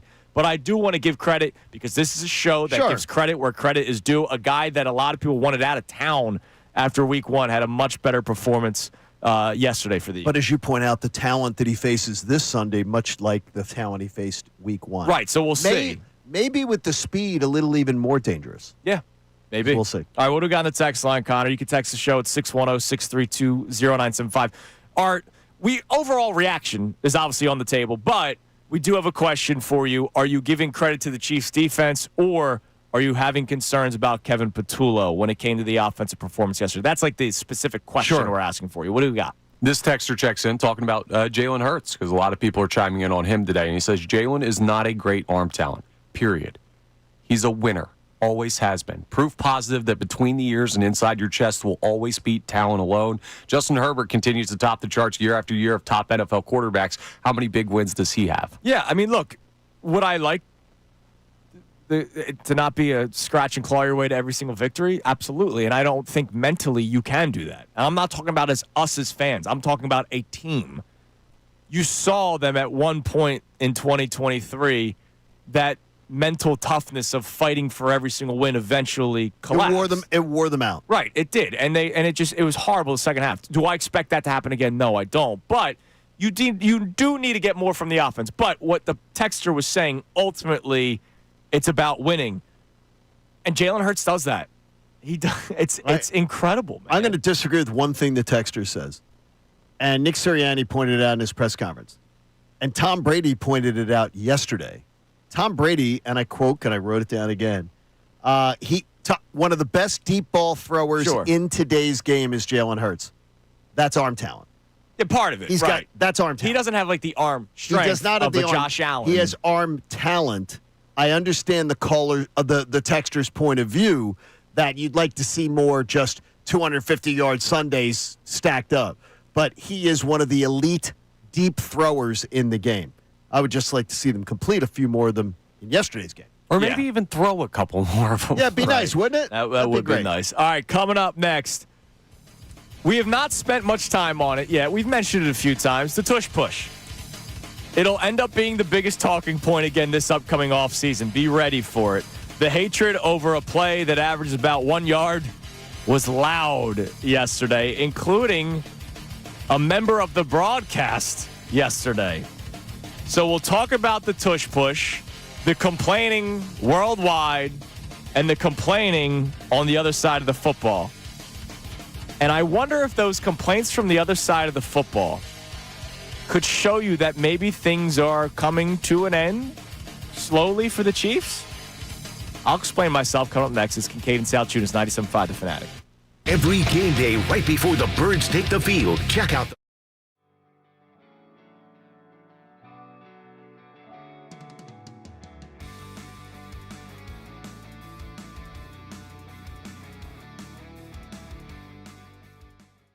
Shefty, lastly, what's the status for Xavier Worthy for Sunday's game? I don't know how you play with a brace when you have that kind of an injury to your shoulder, but I'm not calling myself as tough as an NFL player. Andy Reid saying it's day to day. Do you believe Xavier Worthy will be playing Sunday against the Eagles? My guess would be no. And if he does play, he'll play with a harness. And I don't know how effective he'll be with a harness when you're a little guy and a fast. I don't know those things. I've never played a football game with a harness on. So, look, he's not going to be full strength if he plays. That's the one factor that we know. They don't have Rashee Rice. So they're certainly a little shorthanded at wide receiver. And when you watch the Chiefs on Friday, and maybe it was just a function of it being week 1 in Brazil against a tough Chargers defense. Like, maybe all those things all factored in. But they just looked a little they looked a little sluggish to me. They didn't look as explosive as you expect a Chiefs offense to be. Now, saying that, they can go out on Sunday and light up the scoreboard with 30 or 40 points.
Kincade Salciunas, 97.5 The Fanatic on this Victory Undefeated Championship Monday. Kincade Salciunas having a blast today.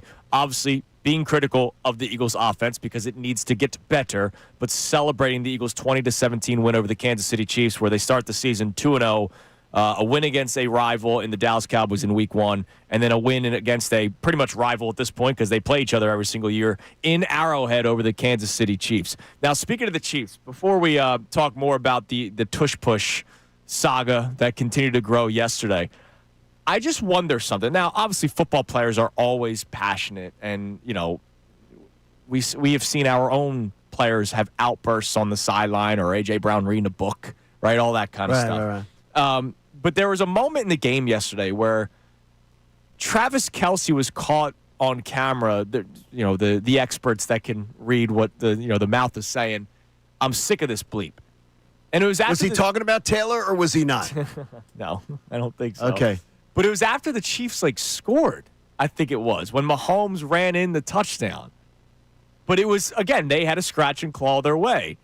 And so you saw an outburst from Travis Kelce, not his first. Remember, he literally pushed Andy Reid a couple of years ago. He has anger management issues. He does. Yeah. And then there's Chris Jones, who we've made fun of him a few times today, trying to talk smack to Jalen Hurts during the kneel-down process, saying, you didn't even have 100 yards. And then Jalen Hurts responds with, well, we won the bleeping game, shut your ass up, which is great. But then Chris Jones go to the podium yesterday and just complain the whole time about the officials. Now, look, I will say, he wasn't necessarily wrong.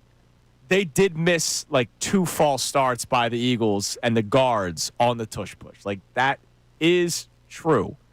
But on the other side, Chris Jones lined up offsides on a play. There were a couple of times where the Chiefs players were lining up offsides or in the neutral zone. So both teams are trying to cheat a little bit to try to fight for that 1 yard. And I just wonder, when a team has had so much success for so many years, it's that first bit of adversity where you go, all right, how do they respond? And their response was more complaining than anything else. When the Chiefs won, it was 10 games a couple years ago or 11 games, and they won the Super Bowl 11-6. Yeah, they were 11-6. They weren't complaining. I think they felt a little bit of pressure because they were the defending champs, and let's get back there.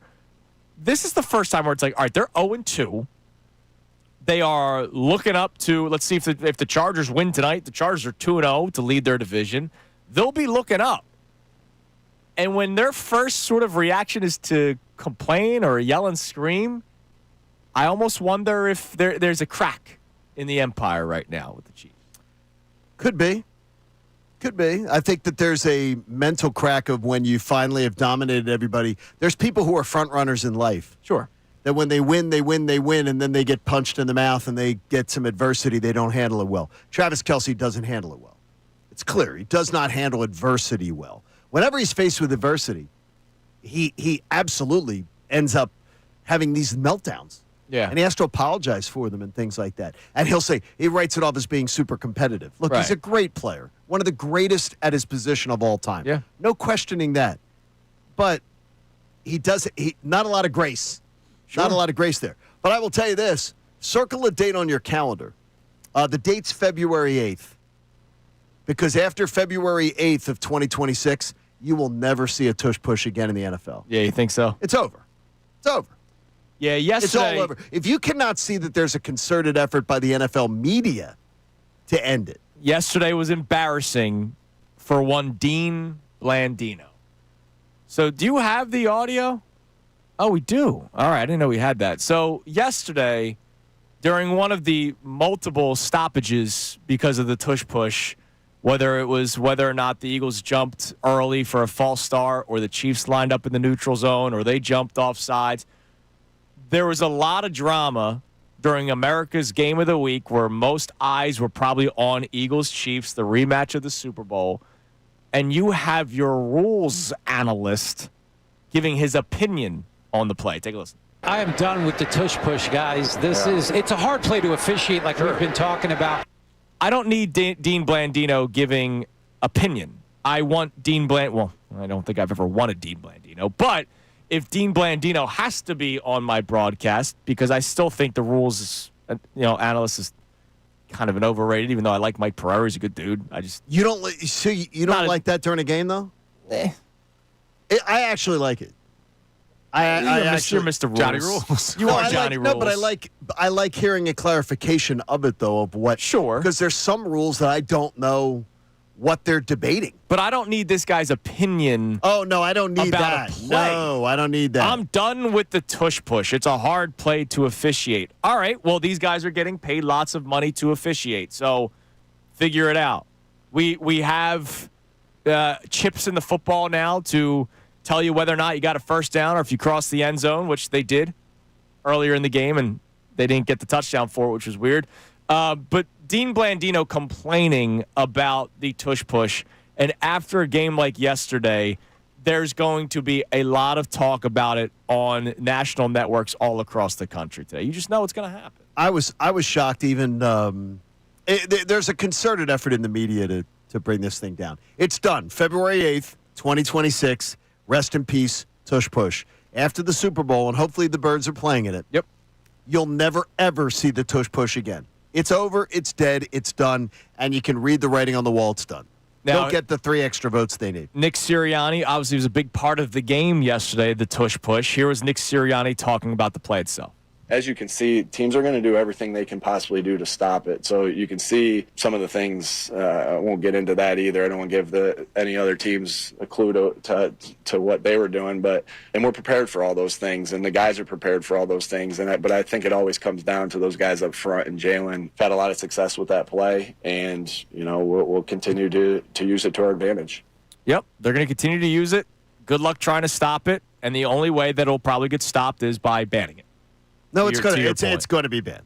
It is going to be because the Eagles are not popular, and it will be stopped. It's done. So just enjoy it for what, and it gives you more reason why you need to take advantage of it this year. Yeah, absolutely. All right, what do we got on the text line, Connor?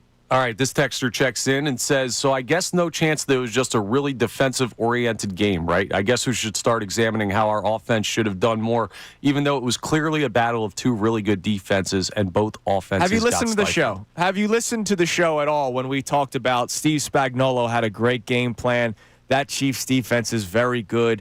But my biggest thing is I don't need to scratch and claw my way for every single yard, which is what we saw in 2023. It led to a collapse. Do I think this team will collapse that way? No, I do not. But you can also still point out that the Eagles' offense was not able to do anything in the second half against the Cowboys last week when the New York Giants were able to put up 37 points and Russell Wilson looked like he was still playing for Seattle. Yes. It's okay to say the Eagles won. Give credit to the Chiefs defense, which is why one of our questions today is whether or not you're giving the Chiefs defense the credit or if you're concerned about Kevin Patullo. All these things are fair to point out and still celebrate the Eagles win, which is what we have done for an hour and 48 minutes today. That's it. That's it. I get it. I get it. You're an Eagles fan. Go Birds. E-A-G-L-E-S. And I'm going to ignore everything. That's your right. You are a fan. You have every right to your opinion. But just don't act like we have not said those things throughout the course of the show. That's when I get pissed off. Yeah, we've been all over. Text is at 6:30, so he might not have heard it. That's 6:30. Wait a minute. We started the show with nothing but positivity for 20 minutes. Well, we just reset our opinions, and you're absolutely right. We gave them credit. That's when I don't get listened to is when I get pissed off. All right? If you don't agree with my opinion, that's fine. Different. Yeah, bring it on. Hey, that's the beauty of this job. But if you don't listen, and then you have a tone, don't like the tone. Oh, you don't like the tone. It was a text. We couldn't even tell the tone. No, you had a tone. Yeah, you could tell the tone by the. So I guess we could just ignore this. All right, coming up next, my man Andrew DeCecco. I heard him on the postgame show yesterday. Looking forward to hearing him coming up next here on Kincade Salciunas. His analysis from yesterday's game. How much was the offense on Patullo? How much was it on Jalen Hurts? How much it was on the good Chiefs defense? It's Kincade Salciunas, 97.5 The Fanatic. Now on 97.5 The Fanatic Sports Update. The Birds take down KC. I'm Connor Thomas, and the Eagles took down the Chiefs yesterday 20-17 in the Super Bowl rematch. And the offense, well, they struggled on the afternoon, especially through the air, but the defense came up big when it mattered most. Rookie Drew Makuba, big-time interception in the fourth quarter on the goal line of a Patrick Mahomes pass that deflected off of Travis Kelce. It wasn't the prettiest game, but it doesn't have to be, as long as you win. At least that's what Nick Sirianni was talking about after the game. Our job, especially early in the season, is find a way to win. Take pride in winning any way that you possibly can. Well, there's steps to this. Work to get better throughout the week. Repeat, repeat, repeat. And the Eagles have repeated that twice so far this year. They're 2-0 and will begin to prepare for their matchup with the Los Angeles Rams, who come to the link for Week 3. Phillies are preparing for Red October. They punched their ticket to the postseason over the weekend, took 2 of 3 from the Royals, and even though they lost the finale yesterday 10-3, with the Giants losing to the Dodgers, the Phils are officially in. Now, a huge series with the Dodgers starts in L.A. Game 1 is tonight at 10:10. Ranger Suarez faces Emmett Sheehan in the pitching matchup. We'll talk to Andrew DeCecco coming up next for his to check in on the Birds. This update's brought to you by AutoZone. You can get in the zone. It's time to say good night to that check engine light with the free AutoZone Fix Finder service. It'll help troubleshoot the likely cause of your light for free. Restrictions apply. Get in the zone with AutoZone. I'm Connor Thomas on your home for the best Birds coverage, 97.5 The Fanatic and 97.5thefanatic.com.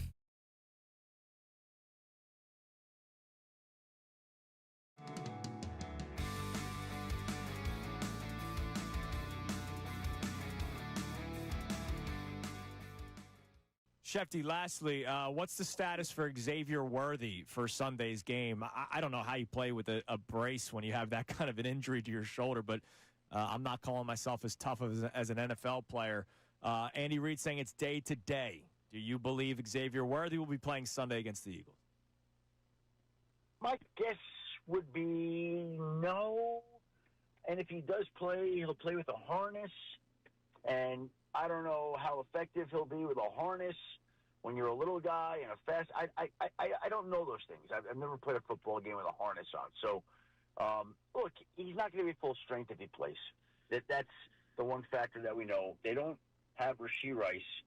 So they're certainly a little short-handed at wide receiver. And when you watch the Chiefs on Friday, and maybe it was just a function of it being week one in Brazil against a tough Chargers defense. Like, maybe all those things all factored in. But they just looked a little they looked a little sluggish to me. They didn't look as explosive as you expect a Chiefs offense to be. Now, saying that, they can go out on Sunday and light up the scoreboard with 30 or 40 points.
The Fanatic on this victory championship, undefeated road to the repeat Monday.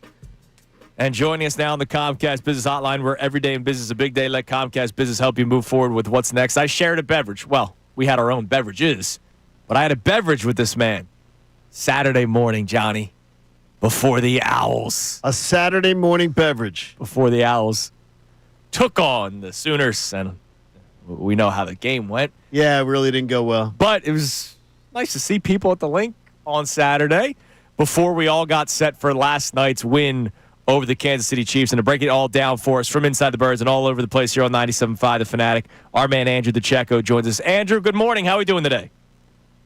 Doing well, and that was a glorious afternoon, Andrew, until about 2 minutes into that game. Yeah.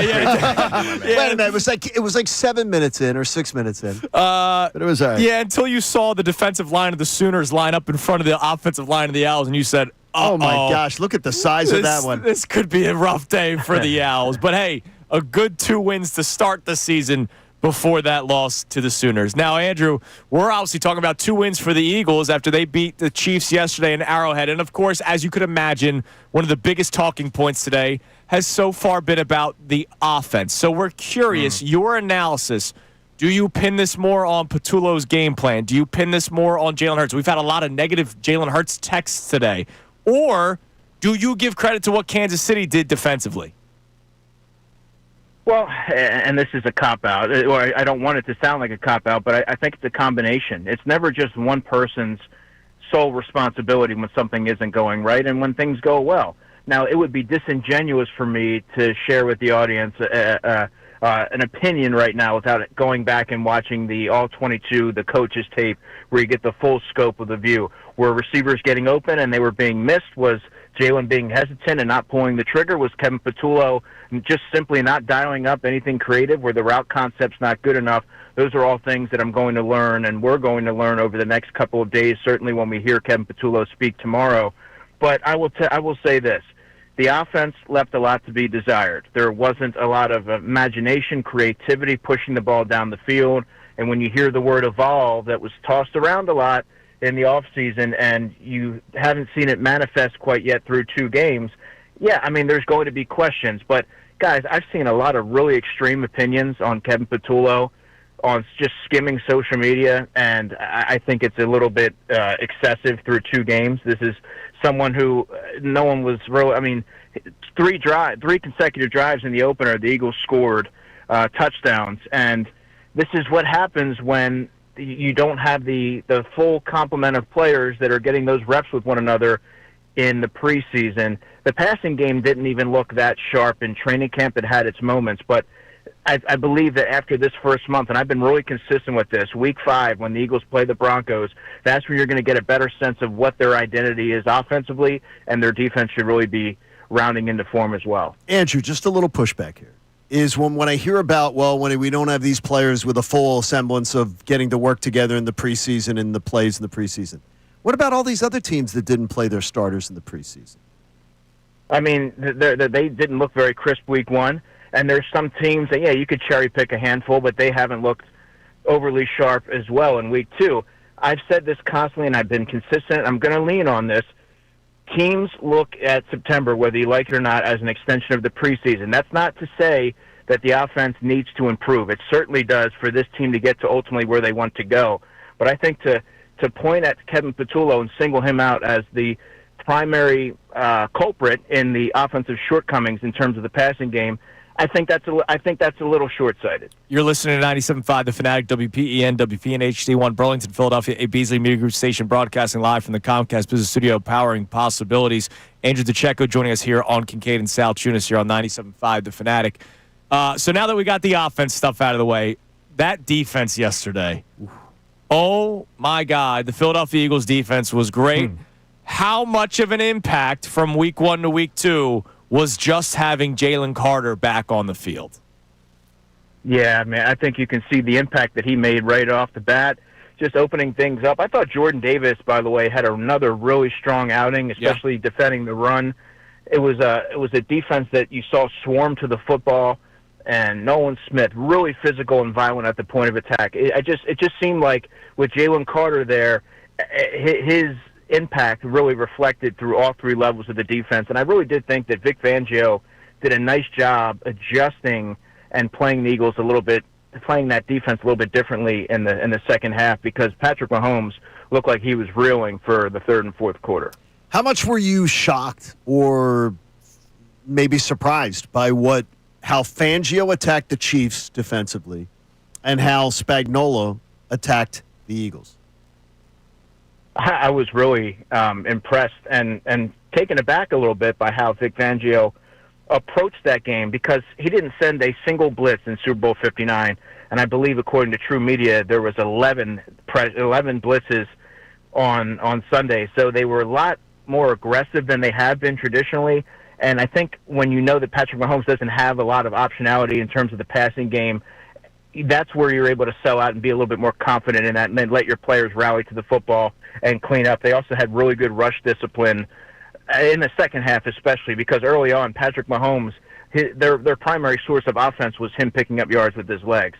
And then for Spagnuolo, just aggressive. I thought that his defense really pinned their ears back and got after the Eagles quite a bit. And from a pass blocking perspective, I thought there were moments that the Eagles' offensive line gave him a lot of time. There were 4 or 5 seconds that Jalen Hurts was standing back there. But then there were other moments where I thought that the Chiefs and Steve Spagnuolo dialed it up correctly. But, yeah, it was a good chess match. Did you feel the absence of Dallas Goedert yesterday? Definitely. Absolutely. I mean, on the first play of the game, Leo Chenal, the linebacker for Kansas City, gets off the edge. Calcaterra whiffs on the block. He doesn't get a hand on him and gets to Jalen Hurts.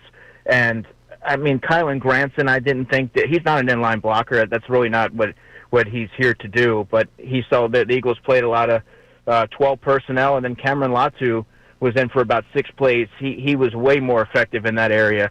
But you definitely felt the impact from Dallas Goedert, especially as a blocker, but also in the early stages of that game where I thought the Eagles were trying to force some things down the field and not necessarily take what was being given to them. That's where those short dump-offs, those intermediate completions to Dallas Goedert really settles that offense in and gets them headed in the right direction.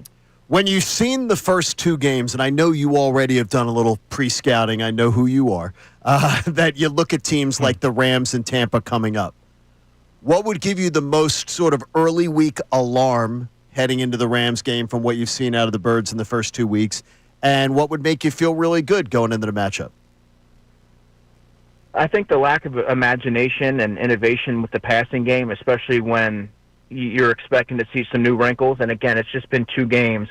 But when you're going up against the Sean McVay offense that can put up points, and they do have a lot of razzle-dazzle and eye candy, the Eagles have to make sure that they're being a balanced team and they're keeping defenses honest, because eventually, yes, you are winning games, but that will catch up to you. How they're winning isn't necessarily sustainable. You could argue that as long as they protect the football, I guess it is sustainable, but they have to find ways to really advance and move that offense forward. Now, what am I encouraged with, John?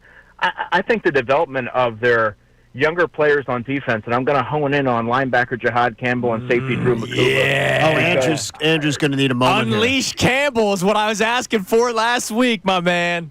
And he certainly was. I mean, this is a physical player who just attacks that line of scrimmage. He's really comfortable and fluid in space. He looks like a player who's already has a full season under his belt. The way that he sort of grasps things and adjusted on the fly, I don't think should be understated. And then you have Drew McCouba, who it's very telling when Vic Fangio started him week 1, and despite him not playing a lot in the summer, dealing with different injuries, it shows you the confidence and the vision that the Eagles had in him, and that's why they drafted him where they did. This is a playmaker. He's around the football. He's highly intelligent. He's versatile, and he can create different some different personnel groupings on defense because of his versatility. And you saw it manifest, taking the football away off of Travis Kelce, and really that was the play of the game. Those are 2 players that just 2 games into their career, I think you have to feel really good about where they are in terms of their development. Did we watch the game that will get the tush push banned? Eventually. I think it will eventually, and they may refer to this game as the source of it. I mean, we got Dean Blandino giving his opinion during his analysis of the play, talking about how I'm done with the tush push, and I'm just going to guess that sentiment's going to start to spread. That helps a lot. Yeah, that could help a lot. So Yeah, I mean, it feels inevitable anyway, but certainly, I came away with the same takeaway as you, Andrew. It feels like this is going to be the game that they refer back to and try to get some legs underneath it to get rid of it. One quick thing. It was pointed out to me that Rich McKay and the Rules Committee, they rarely take up a vote on a rule 2 years in a row when it's defeated in a year. That has not been common. So that's just something to look into. They rarely take up, when a vote comes and a vote is negative, they rarely take up the same vote the next year. So that's the only thing that could potentially save it. But I think it's done. I think it's Yeah, I think there's going to be enough teams, to your point, John, that they're going to have to try to address it. All right, one more thing about the offense, Andrew. We love having you on as always. Are you somebody that would look at what other teams did to other teams? We've talked about it a couple of times. The Eagles obviously scored on their first 3 possessions against the Cowboys last week, and then it stopped. And I do believe the delay played some factor into it. But you watched 67-year-old Russell Wilson, carve up the Cowboys defense and put up 37 points. So do you look at that at all and say, I wonder why the Eagles could not do something to that nature with much better talent? I did. That was going through my mind when I watched the game, and I was taking my notes. Like, Russell Wilson was dicing them up, moving up and down the field without any issue, without the same, prolific personnel that the Eagles have. Now, it's not always quite that simple. You have to look at, I would have to go back and look at the protection. I would have to look at the route concepts and things like that as well. There's a lot that's baked into it. But, I mean, on the surface, I think that should be a sentiment that a lot are wondering coming off that game. He threw for, 450 yards in that game? Yeah. I mean, that's nothing to bat an eye about. And the Eagles, we talked about how efficient Jalen Hurts was in that first game, and he was. That was an efficient game from Hurts, but you got to find a way to exploit a team like that when you have a Giants team who a lot of folks were really, casting aside and not really giving much, thought or respect to. They were able to march down the field like that against that same defense. Andrew, you're the man. Great job, buddy. Always love chopping it up. What's the schedule this week? Yeah, what's the schedule this week, Mr. DeCecco? Well, I'll be with you guys in studio Thursday. Love that. Tomorrow, Unfiltered, 2 hours. Let's see. Friday, Unfiltered, 4 hours. Oh wow! And I kind of just take things day by day. Damn right you do. And breaking down Temple, Oklahoma on a Saturday afternoon. It's LA week. The special team stuff. It's LA week on Kincade Salciunas. So Thursday you may want to dress really douchey. Yeah, we want you to dress like it's LA week. Like you're in LA. All right, let's go for it. Sound well, good? how does one do that? I'm not. I don't. Ask Connor. Anything? How does Connor usually dress on a Saturday night? Good point, John. All right, Andrew. I'm not sure. I like my guy Connor getting a stray like that. We appreciate the time, brother, and we'll talk to you later on this week. There's our man, Andrew DeCecco, on the Comcast. I know Haley laughed the most at that line. All right, coming up next. At her big brother, Connor. Monday morning radio host. We play 4 clips from Nick Sirianni that you've not heard so far on the show. We react to it because that's what we do best. We break down what other people are saying. Yes. As radio hosts. People that are in the know. It is Kincade Salciunas here on 97.5 The Fanatic. The Fanatic's Andrew DeCecco, the Philadelphia Inquirer's Jeff McClain, and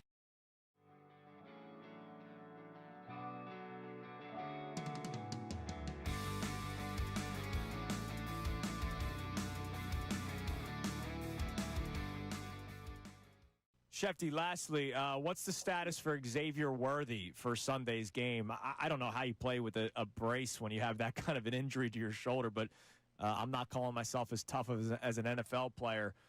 Andy Reid saying it's day to day. Do you believe Xavier Worthy will be playing Sunday against the Eagles? My guess would be no. And if he does play, he'll play with a harness. And I don't know how effective he'll be with a harness when you're a little guy and a fast. I don't know those things. I've never played a football game with a harness on. So, look, he's not going to be full strength if he plays. That's the one factor that we know. They don't have Rashee Rice. So they're certainly a little shorthanded at wide receiver. And when you watch the Chiefs on Friday, and maybe it was just a function of it being week 1 in Brazil against a tough Chargers defense. Like maybe all those things all factored in. But they just looked a little – they looked a little sluggish to me. They didn't look as explosive as you expect a Chiefs offense to be. Now, saying that, they can go out on Sunday and light up the scoreboard with 30 or 40 points.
Salciunas 97.5, the Fanatic on an undefeated championship football Monday. Presented to you by our friends at Pierce Phelps Bryant Heating and Air Conditioning Contractors. Visit nopaybryant.com. Eagles beat the Chiefs yesterday 20-17 in Arrowhead. And they kept Patrick Mahomes to not really the best day. Now, he carried that team as much as he could on the ground. But on the day, 16 of 29, 187 yards, 1 touchdown, 1 interception. The interception, obviously, the bobbled ball by Travis Kelce that was intercepted by Drew Makuba. Mahomes on the ground, 7 carries, 66 yards, and a touchdown. He did whatever he could, but ultimately it goes back to what I thought last week. You can tell me all you want about Mahomes and Reed. They'll keep the game close, but the Eagles are the better team. And that's exactly how the game played out on Sunday. Yeah. So what did Nick Sirianni think about it? It's time now for the Monday morning radio host. Now, the Monday morning radio host on 97.5 The Fanatic and 97.5thefanatic.com. So know today's headlines with Connor Thomas. So Monday morning radio host today brought to us by who? Our friends over at Lundy Law. For over 70 years, Lundy Law has been fighting for injured people. If you need them, remember the name, Lundy Law, your injury lawyers. Visit lundylaw.com. That's lundylaw.com. This is what we do best. We have Andrew DeCecco on to analyze, and then what we do is we analyze what people say. Nick Sirianni yesterday at the podium talking about taking pride in winning any way possible. The mental toughness that we have. It's just a bunch of good guys, good coaches, good players. Yeah, our job, especially early in the season, is, and what I've said constantly to the team, is find a way to win. Take pride in winning any way that you possibly can. Work to get better throughout the week. Repeat, repeat, repeat. We got to keep getting better. I think there's no, I've said this before, I don't know if I said this to you guys, but I think that when you come off a season like we came off last year, I think the expectation is that you're going to pick up right where you left off. There's steps to this, right? There's steps for all the teams that are playing right now, and there's steps to get better. So as you're getting better, our goal is to play our best football by the end of the year. As you're getting better, find ways to win, get better, and repeat. Perfect answer. Great answer. An accurate answer. They do need to get better. The offense must get better. They can't play that way for 17 weeks. But what's going on? Maybe a new offensive coordinator trying to get comfortable. I don't know. Maybe he doesn't know what he's doing. We don't know. It's been 2 games. All I know is they're 2-0. The one thing that I'll say when Sirianni talks about the mental toughness, I just wonder how long you can have that mental toughness for 17 weeks when you're scratching and clawing your way to victories. And we saw it in 2023. At some point, it snapped. Tabby, I thought yesterday there was a great tweet where a gentleman had a trailer park house with a McLaren parked underneath. Oh, yeah, that's a go-to That is the meme. A.J. Brown. That's the A.J. Brown right now with the Eagles. That's a go-to meme, man. It's just, can you imagine? But it's actually not accurate. No, they're the Super Bowl champs. So. That meme is supposed to be like Malik Neighbors on the Giants. Like the one good player I think with the Eagles team. offense right now, to have this skill set, all this talent, and that's what you're getting out of A.J. Brown and Devontae Smith and everything, you can interpret it any way you like. You'll figure it out one day. Haley will tell you what the meme's all about. All right, Sirianni then talks about the man that had the big interception yesterday, second-round pick Drew Makuba. I think I said that to you guys very early on. He's got a knack to find the football. You can see it on his college tape. Some guys have that. I think we have that at a lot of our levels of our defense. I think Jalen Carter has that. I think Zach Bond has that. I think Cooper DeJean has that. Reed Blankenship showed to have that, and he has that. And look, it's right place, right time. Reed Blankenship does have that, right, where he just finds a way to be in the right place at the right time. You got that yesterday from Drew Makuba. Now, did they get lucky that Travis Kelce dropped the ball, that he probably catches the ball the next 99 times? Yeah. Do you think they got lucky, or do you think that it was really good coverage on Travis Kelce that sort of helped? No, he had 2 steps on Blankenship.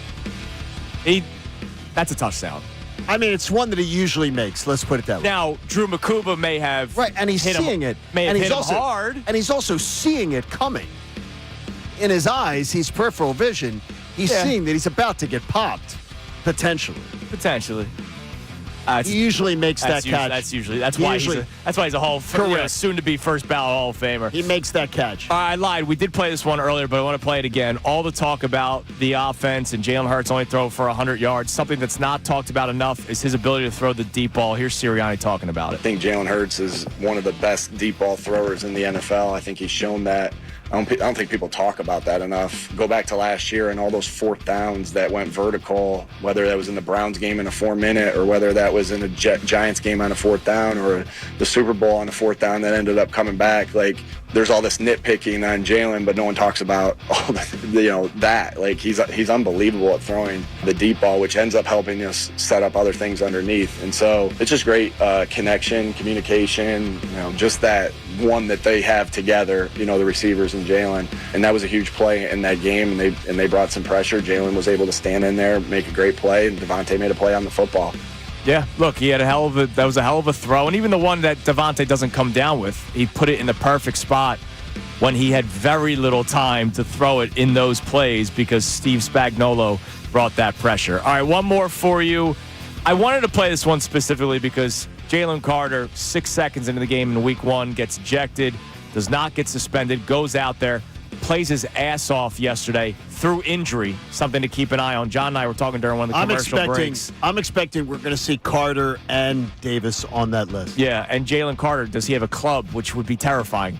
Not terrifying like, oh, no, he's hurt. Like, terrifying, I don't want to see that man walking around. Giving that guy a weapon? Yeah, exactly. But here was Nick Sirianni talking about his love for Jalen Carter. Yeah, I believe in Jalen Carter. I've gotten to know Jalen so much these past 3 years, and I believe in him. And, we all, no matter how much money somebody makes, how much fame anybody has, everybody needs to know they're loved and appreciated. Now, that doesn't mean that you don't have discipline or anything like that. Again, like I said, everything is kept in-house right there. And sometimes it's, there's not a handbook on any of those things. I know this. Everybody, Larry Karras told me this right when I, started coaching. Everyone needs to know they're loved and appreciated. You got to try to find ways to get better. You got to make sure everyone's disciplined on the football team. Yeah, I believe in him, and I believe in, I know he's got a great heart, and I know that he'll learn from his mistakes and continue to get better. I believe in him so much. He's an important part of this football team. Yeah, it makes me feel good that he recognized that, and we needed him today. Love that. Great answer by Nick Sirianni. By the way, how great has he now gotten? He's great. Like now, though, he just is really. It just, again, when we talk about people taking time, he's just taking time. Look, the first because he is really good. He used to be word salad on everything. Well, the first 6 Monday morning radio host segments from last year were like, oh my God, really? This is what he said? And then since then, we praise everything that Sirianni Nah, he says really does. during this segment. Well, the one We thing all is, fertilize. well, the one thing is too is he's actually giving you an answer. Yeah, sure. Sometimes he's giving you less than you want, but he's giving you an answer. Yeah. And By the he's way, telling you something. I hope somebody pulls that clip and plays it for Jalen Carter, just so that Jalen Carter can hear it, because maybe sometimes you need to hear it. A little bit of love for Jalen. Absolutely. But Jalen needed to come through yesterday, and he did. He sure as hell did. He was a public menace yesterday. on Coming that up field. next, another public menace on that field was the newest member of the Philadelphia Eagles. And I want to take a few minutes to highlight what he did yesterday, because he definitely made an impact, and the Eagles definitely needed him. Also, John gave his 3 observations from the NFL earlier in the show. My turn is next. It's Kincade and Salciunas, 97.5 The Fanatic. Now on 97.5 The Fanatic Sports Update. Taking down the Chiefs again. I'm Connor Thomas, and that's what the Birds did yesterday in Kansas City. They took down the Chiefs 20-17 in the Super Bowl rematch. The offense, well, they had a rough day, especially through the air. But the defense came up huge for the Birds, including rookie Drew Makuba, who had a great game, including a fourth-quarter interception at the goal line on a Patrick Mahomes pass that deflected off of Travis Kelce. It wasn't always pretty, but Nick Sirianni talked about just finding wins in the early part of the season. Our job, especially early in the season, is find a way to win. Take pride in winning any way that you possibly can. There's steps to this. Work to get better throughout the week. Repeat, repeat, repeat. Birds now are at 2-0, and they'll be taking on the Los Angeles Rams, who come to the link for a Week 3 matchup. The Phillies, they're preparing for the postseason. They took 2 of 3 from the Royals over the weekend, and even though they lost the finale 10-3 yesterday with the Giants losing to the Dodgers, the Phillies have officially clinched a postseason berth for the 4th straight season. Now, a huge series with the Dodgers starts in L.A. tonight. Game 1 is at 10:10. Ranger Suarez faces Emmett Sheehan in the pitching matchup. This update is brought to you by BetParks Online Casino and Sportsbook. Live Bet Sports on the BetParks app and play all your favorite casino games. There's always another way to win on the BetParks Online Casino and Sportsbook app. I'm Connor Thomas on your home for the best Birds coverage, 97.5 The Fanatic and 97.5thefanatic.com. Every game day right before the Birds take the field.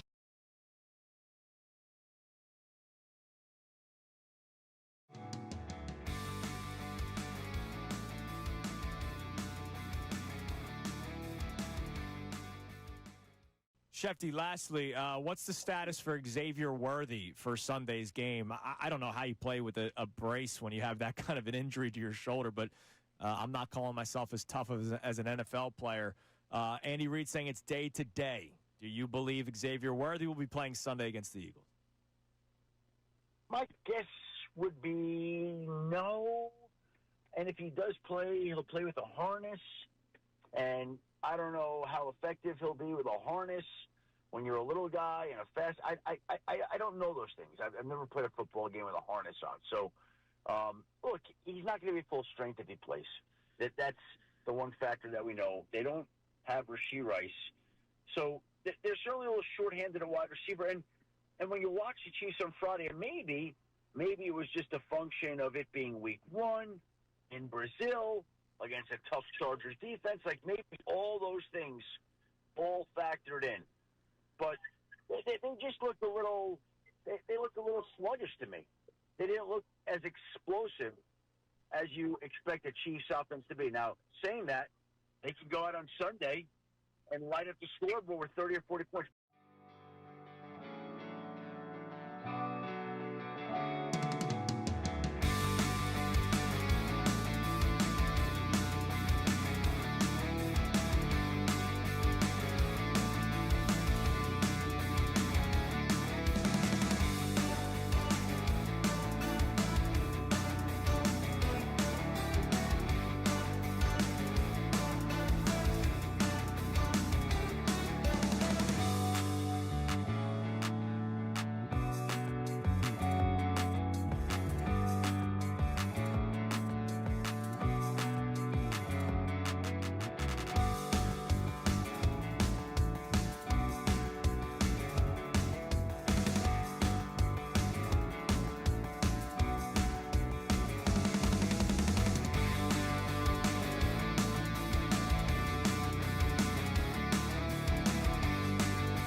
Shefty, lastly, what's the status for Xavier Worthy for Sunday's game? I don't know how you play with a brace when you have that kind of an injury to your shoulder, but I'm not calling myself as tough as an NFL player. Andy Reid saying it's day to day. Do you believe Xavier Worthy will be playing Sunday against the Eagles? My guess would be no. NFL observations, the three that I have from this weekend slate of games other than the Eagles. I just want to show some love to Zadarius Smith, who was a menace yesterday. Zadarius Smith, who was not on a roster, right? Did not do a training camp. Now, obviously, he worked out. It's not like he just sat there and ate bonbons on the couch all offseason. Flipping tires at his house, flipping those big truck tires. Yeah, like he was working out, but he wasn't in a training camp, wasn't learning a defense or anything like that. The Eagles signed him after the first game against the Cowboys, where you saw they did not get home. Now, obviously, a big part of that was missing Jalen Carter, but you have a first-round pick in Nolan Smith, a lot of high hopes for your third-round pick in Jalix Hunt. That even without Jalen Carter, you expect them to do something. Dak Prescott was very comfortable in that Week 1 matchup. Now, obviously, the Chiefs' offensive line banged up and got banged up early in yesterday's game. But Zadarius Smith played very, very well, got half a sack, tackle for a loss. He made Patrick Mahomes feel uncomfortable. He got a couple of big tackles on run plays. I got to give Howie Roseman a lot of credit, and I got to give Zadarius Smith a lot of credit for being ready for that first bit of action and going out there and playing as well as he did. Well, he was ready to go. It was a great addition. Shot out of a cannon. Let's see. Is the snap chart out yet? I mean, it's unbelievable. All right, so Zadarius Smith. Let me see how many plays he 19, 20? 20 plays, 33% of the snaps. And he made every moment. Like, of those 20 plays, half a sack, tackle for a loss. You were noticing him. Yeah, like those 20 plays. And look, I imagine that number goes up as the season goes on, as he gets more and more comfortable. Jalix Hunt, by the way, 57% of the snaps for the Eagles yesterday. Nolan Smith in the 70s again, 73% of the snaps. So I'm going to guess Zadarius Smith and Jalix Hunt will kind of be the people that he mixes in. Yeah, Azeez Ojulari, thank you for your time. Yeah, healthy scratch again yesterday, so he did not dress. Uche, by the way, had a couple of nice plays too. A couple of very good plays, especially on short run plays. So I got to give him a lot of credit as well. All right, give me some football music, Connor.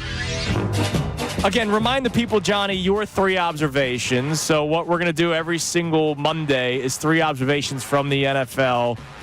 Johnny went in the 7 o'clock hour. Remind the people what they were again, Johnny. Well, the Cincinnati Bengals loss of Joe Burrow affects the NFC North teams. So I was looking at the Bengals game against the Packers as one that maybe would work in the favor of the, for being able to help us out. It's not going to potentially be that now. So that's just one to look at there. If you watched the Rams yesterday, don't be too impressed with what you saw yesterday. Maybe they were looking ahead, but they were in a one-score game with a really bad Titans team on the road yesterday. Nothing to be too extremely worried about there. That was one that would, definitely not give you a not give you a big concern there. So just a few things to look out for. Sure. All right. My first one. And I've been saying it since the training camp and preseason with all the talk about the savior in Joe Flacco. The Cleveland Browns are wasting an entire season of football. Do you imagine going into a year as a fan going, well, this is going to be a waste of a year, even though that's kind of common in Cleveland. But imagine being a member on that defense that was able to keep the Baltimore Ravens to just 10 points in the first half. And then after a while, when you're watching Joe Flacco do absolutely nothing for your team, the Baltimore Ravens don't respect him. They don't respect your ground game. Then the roof gets blown off when the Ravens score 21 points in the fourth quarter because, again, Joe Flacco was a mess. This is not a Shedeur Sanders thing. This is a Dylan Gabriel or Shedeur Sanders. Why are you wasting your time with Joe Flacco and spare me they're not ready. I'm watching Cam Ward go out there and learning. Okay. They're not Cam Ward. And it was talked about. I watched some of that flipping around on the channels. Yeah. The Cleveland people they're not ready. Those guys are not ready to stand behind under center in an NFL game If they were, they'd throw him out there. Well, you give Myles Garrett that big contract, and you're wasting the first year of it. And odds are you're wasting the second year of it, because then you're either going to give one of those young kids a shot next year. You're not winning with one of them right now. You're getting crushed with one of them. Sure. They can't even, supposedly in practice, they can't always even get the team into the right play quickly enough. Joe Flacco. You got to do something. You got to have somebody in there. All right, my second observation, and it was my prediction going into yesterday's game, to the point where Bill Colarulo was attacking me viciously on social media yesterday. Kyle Shanahan can win with anybody. He can. And this is why you should never have paid Brock Purdy $265 million. I had Bill coming after me saying, oh, come on, Brock Purdy's better than what you make him out to be. This is not a Brock Purdy thing. No. This is a Kyle Shanahan can win with Jimmy Garoppolo. He can win with Brock Purdy. He can win games with Mac Jones. I understand It's the New Orleans Saints, and they stink. But Mac Jones, 26 of 39, 279 yards and 3 touchdowns. This isn't even celebrating Mac Jones. It's Kyle Shanahan could have drafted another quarterback. They could have signed a Geno Smith. They could have signed a Sam Darnold for much less money. Instead, the going rate is $265 million. We got to pay Brock Purdy that money. And then what happens to the rest of your team?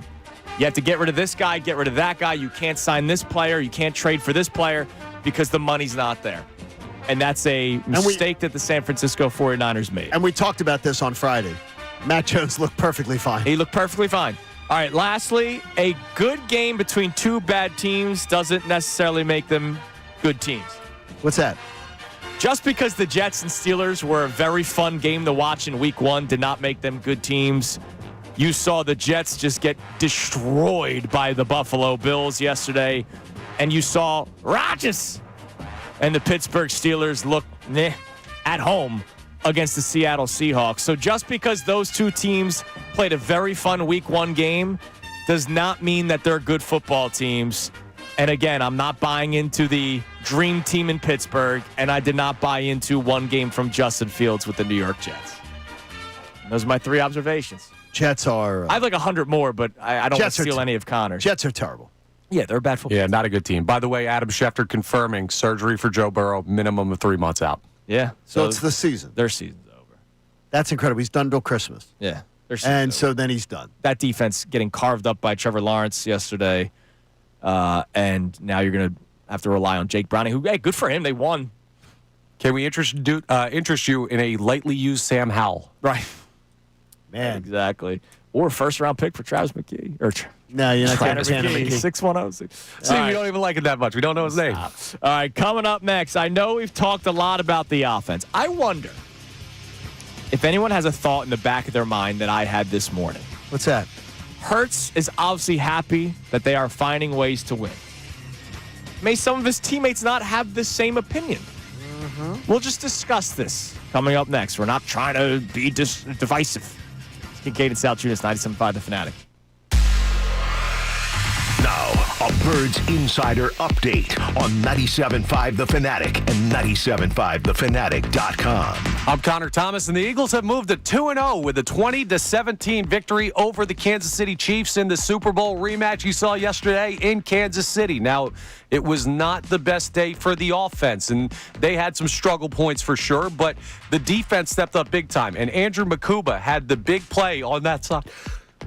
Excuse me. Wow, I'm even allergic to talking about that offensive day. But Makuba had a big pick of Patrick Mahomes, and he talked about the growing confidence in the start of his young career. Very confident. I mean, it was just a confidence booster. As I go and as I grow, I tend to, gain more confidence. And, as I play and as I make the plays that I make and be in a position, I feel like I gain more confidence just being out there and getting comfortable. And he was all over the field yesterday, as was Zadarius Smith, one of the newest Eagles. So the Eagles defense, they carried it yesterday because the offense was not really getting the job done. But we know from Mr. Keep the main thing, Jalen Hurts is just comfortable winning, and he talked about it after the game. The game isn't necessarily won off of fireworks. It's won off of scoring more points than the other team. And so that's what we're able to do. And that's complementary football. That's what it's about. Now, there will be questions this week about the offense and new offensive coordinator Kevin Patullo, but the Eagles are 2-0, and that's the most important thing. They'll prepare for a matchup with the Rams in Week 3 at the Link. I'm Connor Thomas on your home for the best Birds coverage, 97.5 The Fanatic and 97.5thefanatic.com. Attention, Delaware Valley. 97.5 The Fanatic's Unfiltered with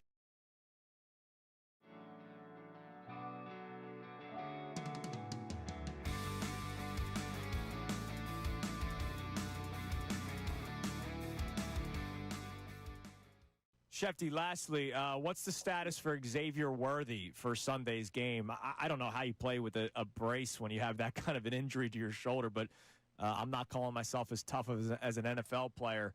Andy Reid saying it's day to day. Do you believe Xavier Worthy will be playing Sunday against the Eagles? My guess would be no. And if he does play, he'll play with a harness. And I don't know how effective he'll be with a harness when you're a little guy and a fast. I don't know those things. I've never played a football game with a harness on. So, look, he's not going to be full strength if he plays. That's the one factor that we know. They don't have Rashee Rice. So they're certainly a little shorthanded at wide receiver. And when you watch the Chiefs on Friday, and maybe it was just a function of it being week 1 in Brazil against a tough Chargers defense. Like, maybe all those things all factored in. But they just looked a little they looked a little sluggish to me. They didn't look as explosive as you expect a Chiefs offense to be. Now, saying that, they can go out on Sunday and light up the scoreboard with 30 or 40 points.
Shefty, lastly, what's the status for Xavier Worthy? The Fanatic on this championship undefeated road to the repeat Monday. And LA week as well, as we get set for the Eagles to take on the Rams, and the Phillies begin their series with the Dodgers in LA tonight. Got a lot of friends going tonight. Oh, that's cool. unfortunately, those friends of mine are Dodger fans going tonight. All right. Can't wait to see them all lose. Kick rocks. Take that. By the way, we didn't obviously talk about the Phillies at all today. Nola got touched up a little bit yesterday. Well, wait. They got 5 innings out of him. Yeah. Got touched up and a then, little bit. And then he gets harpooned. Yeah. And they stuck with him too long. Yeah. Wow. Well, no, they go too long that inning. Again, they didn't read the room. Yeah. Walker Buehler looked all right on Friday. I think he looked fine.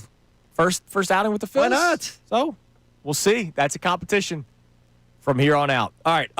I have a question, and I will play a clip for you, and then I'll ask said question. So, after the game, when the Eagles were celebrating the locker room with their 20-17 win over the Kansas City Chiefs, obviously Sirianni at a podium, Jalen Hurts at a podium, but A.J. Brown was outside of his locker taking questions from the media, as he usually does following Eagles games. Here was A.J. Brown talking about the Eagles' offensive performance. I think the goal is to win the game. So, no matter what that looks like, I think the reason why people may talk about it because they want to know if it's substantial, and can you sustain that throughout the season. So, I think that's fair. I think that's a fair thing to talk about. But, our job is to continue to try to find a way to win. So, my question, Jalen Hurts is about that business, right? I just want to win. Correct. And you literally notice it when Chris Jones is saying, you didn't even have 100 yards, and his response is, well, we won the bleeping game, shut your ass up. Like, that was the immediate response by Jalen Hurts. That was not an at-the-podium moment where he knows the cameras are on him, let me say something that's going to be on a T-shirt soon. Like, no, that was oh, that's what you think? Well, we won. Like, you lose, sir. Good day. When A.J. Brown says it, I still believe it, that A.J. Brown wants to win. But you notice him say at one point during that clip, it's a fair question to ask if you can continue this, if you can sustain winning in this way. Last year, we know that he was the one that said passing needs to improve. The passing game, not Hurts himself, but the passing game needed to improve. Then we get the Steelers game and Jalen Hurts sitting down at the mic saying, is that what y'all wanted to see? So my question is, maybe not A.J. Brown specific. That's just the audio that I have for you. Okay. Do you think everybody has that same mindset that Jalen Hurts has? Is like, hey, whatever it takes, no, we're just going to win the football game. No. Absolutely do not. You think A.J. Brown looks pleased? I don't think he looks pleased. And he can tell me all he wants that he's just get me the wins, everything like that. He's not. He talked about it last week after the game about, the passing game. You're not going to lead me down that road. You're not leading me down that road. That's right. A leading question. You're going to, in other words, he has stuff he wants to say. Sure. He's just not saying it. What would he be happy with? He's on the best offensive team, the best offensive talent, and he's not getting the ball. And he's not getting schemed open. And somehow they're not designing an offense that doesn't look better than my undefeated Cardinal O'Hara Lions, which actually looks a lot more sleek and smooth. I don't understand it. I don't. And no, I don't believe he's happy. I believe there's a lot of players who are unhappy with what they've seen out of the first few weeks. All right. Now I'm not talking mutiny. Right. I'm not talking. No, I'm not talking pointing fingers. Right. But they're happy to win, but they're not happy with that performance. Well, and I also wonder, maybe even on the other side of the ball, where the defense is like, yo, guys, I think they got it. Yo, guys, we just got you. We just put the ball on the 35-yard line for you. They got to be pretty happy right now, though, Chiefs, right? No, but what I'm saying is, like, at some point, are there members of the defense, and is there like a defensive group chat where they're like, yo, I guarantee you there is. This offense. No, I guarantee you there is.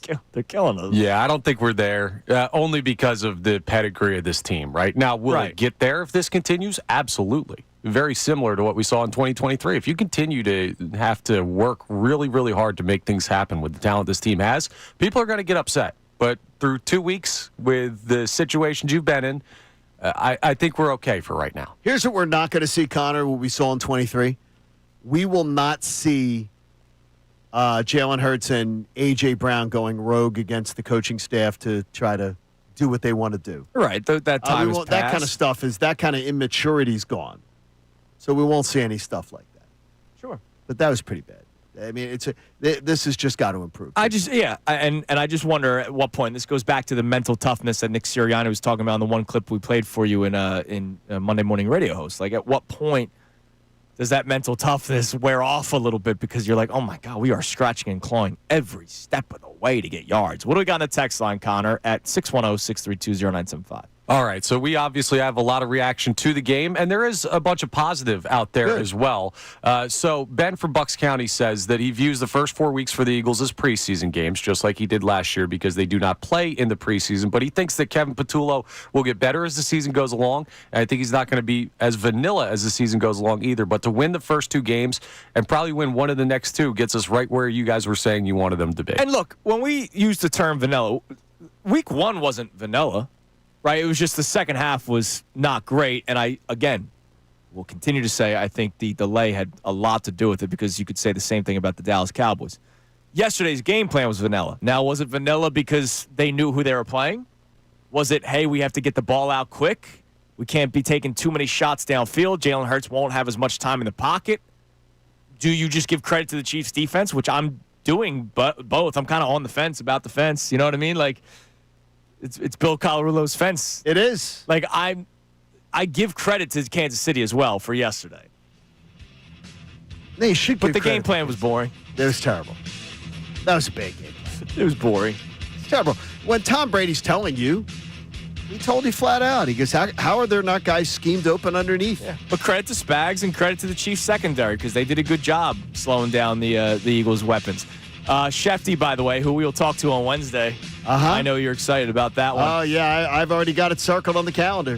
He's been reporting that the Bengals are already making calls for quarterbacks because they don't want to rely on Jake Browning for and the no, season. They're not giving up a first-round pick for Tanner McKee. No. So stop. No. I've already got 2 of them. Who? Within 20 minutes, I've already got 2 people I said going, jokingly. come on, you could get a first-round pick for Tanner McKee. No, you cannot. No, the Bengals aren't good enough. Like, if they were the Chiefs, maybe, or, I don't know, the Ravens, they're the Bengals. Coming up next, we steal content from our own Andrew Pacheco, or at least an idea. Remember, he does his rookie diary? We will discuss the top 2 picks for the Eagles who made a major impact yesterday. It's Kincade Salciunas, 97.5, The Fanatic. Now on 97.5 The Fanatic Sports Update. A close win in KC. I'm Connor Thomas, and the Eagles took down the Chiefs 20-17 in the Super Bowl rematch yesterday. It was a slim margin of victory, and the offense, well, they struggled on the afternoon, especially through the air. But the defense came up huge, holding Patrick Mahomes and that offense down. Rookie Drew Makuba had a big-time interception on Mahomes and a pass that deflected off of Travis Kelce right at the goal line. It wasn't always pretty on both sides of the ball, but Nick Sirianni talked about the goal of the early part of the season. Our job, especially early in the season, is find a way to win. Take pride in winning any way that you possibly can. There's steps to this. Work to get better throughout the week. Repeat, repeat, repeat. So the Birds are now 2-0, and they're going to welcome the Los Angeles Rams for another postseason rematch. They come to the link for Week 3. The Phillies are preparing for a postseason of their own. They clinched this weekend at least a postseason berth. They took 2 of 3 from the Royals, and even though they lost yesterday, the Giants losing to the Dodgers has them in the postseason. Speaking of those Dodgers, the Phils will start a 3-game set with them in L.A. tonight, 10:10 p.m. the time for first pitch, with Ranger Suarez on the mound against Emmett Sheehan. This update is brought to you by Aleve. Traffic and body pain can slow you down, but don't let the pain stop you. With just one pill, Aleve provides up to 12 hours of pain relief so you can keep moving. Use as directed. I'm Connor Thomas on your home for the best Birds coverage, 97.5 The Fanatic and 97.5thefanatic.com.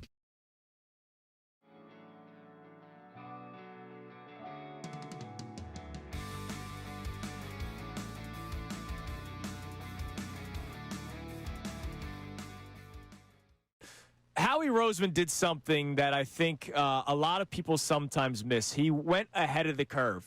Defenses have gotten smaller and faster, so he said, okay, let's get a ground game going. Talk about how difficult that might be, trying to either do something different, or a lot of teams go, wait, we have to throw to win, so we're going to build offenses that way. When it comes to building a roster, would you rather try to go with what everybody else is doing, or try to be the person that says, let me try to combat with that with something else? Well, I'm going to answer that in 3 ways. First and foremost, you're absolutely right about Howie. He does a tremendous job. But I'm also going to credit Jeff Lurie, because when you are the owner, you have ultimate responsibility and ultimate authority, and you can certainly delegate that responsibility and delegate that authority, and he has done so. He picked someone magnificent to whom to give that authority and responsibility, but at the end of the day, the owner is the owner, so credit to Jeff Lurie as well. Number two, you are talking to the girl who has always and forever been an advocate and a proponent of the run game. Last year when I heard people saying, a rejuvenation of the run game, my brain almost exploded because I have never given up on the running game. Look, football is 11 on 11. That's math, and that's math that even I can do, and I suck at doing math. But if you've got a solid, good, and in the case of the Eagles, tremendous running game, well, guess what? It's going to take defenders on the other team to slow that down, and by definition, that's going to make your quarterback's job easier, your receiver's jobs easier, because if you've got to put attention on a running game, which Eagle opponents did, you're freeing up other people. So I love what he did. That you were able to, and I'm saying you because you're Philadelphians, go out and get the back of the quality you did from a divisional opponent is, well, I'll use my mom's word, wowie.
We have it too much ingrained in us where it's you finally got a franchise that gives you a bully on the block, that gives you one of the greatest teams in all of pro sports.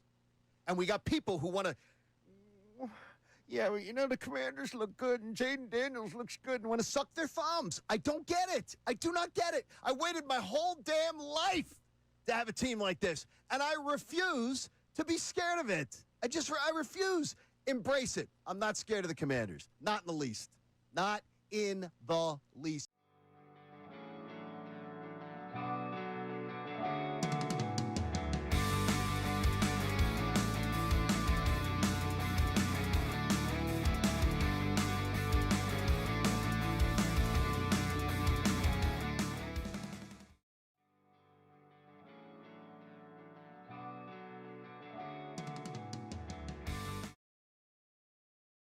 This championship victory, undefeated Monday.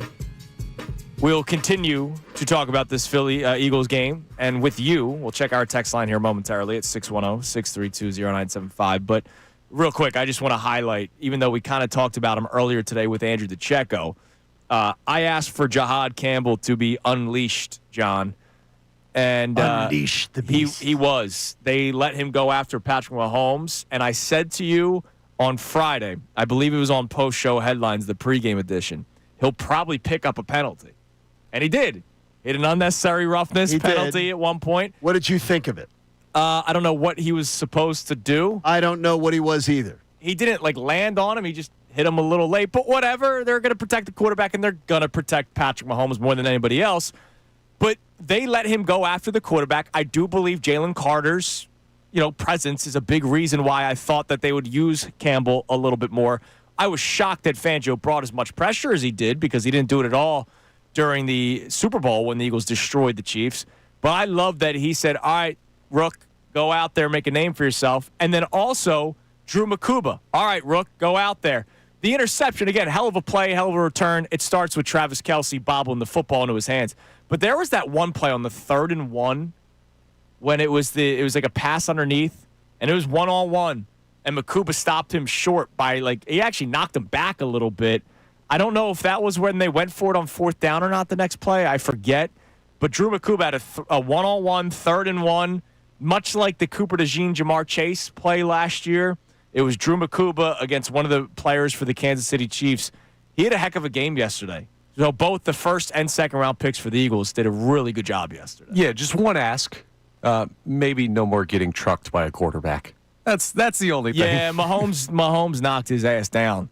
He really did. But hey, he made up for it, man. Wasn't it the angle more that he took? Probably part of it. Yeah, there was the angle. He took sort of like a side angle trying to stop him. And plus, you're not expecting Mahomes to put his shoulder down. Correct. All right, which way is he going to go? Is he going to slide? Because if I spear toward him when he's sliding, that's 15 yards. I might get ejected from the game. So maybe it was a rookie that was just playing a little too careful. But that's what we heard about him from everybody. DeCecco, the coaching staff. He's not really the physical, strong guy that's going to take somebody's head off, but he's going to be in the right place more often than not. Yeah, absolutely. All right, one more thing, because I just thought about this as my head continues to think about yesterday's game, and I did not put it on the show sheet at all.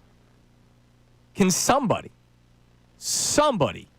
explain to me, as you're listening to 97.5 The Fanatic, WPEN, WPN, HD1, Burlington, Philadelphia, Beasley Media Group Station, broadcasting live from the Comcast Business Studio, powering possibilities, how not one single referee, nor the Fox broadcast, made any mention or thought of the A.J. Brown at the end of the first half definitely not touching the ground? Yeah, what the hell was that? Well, they didn't even mention it.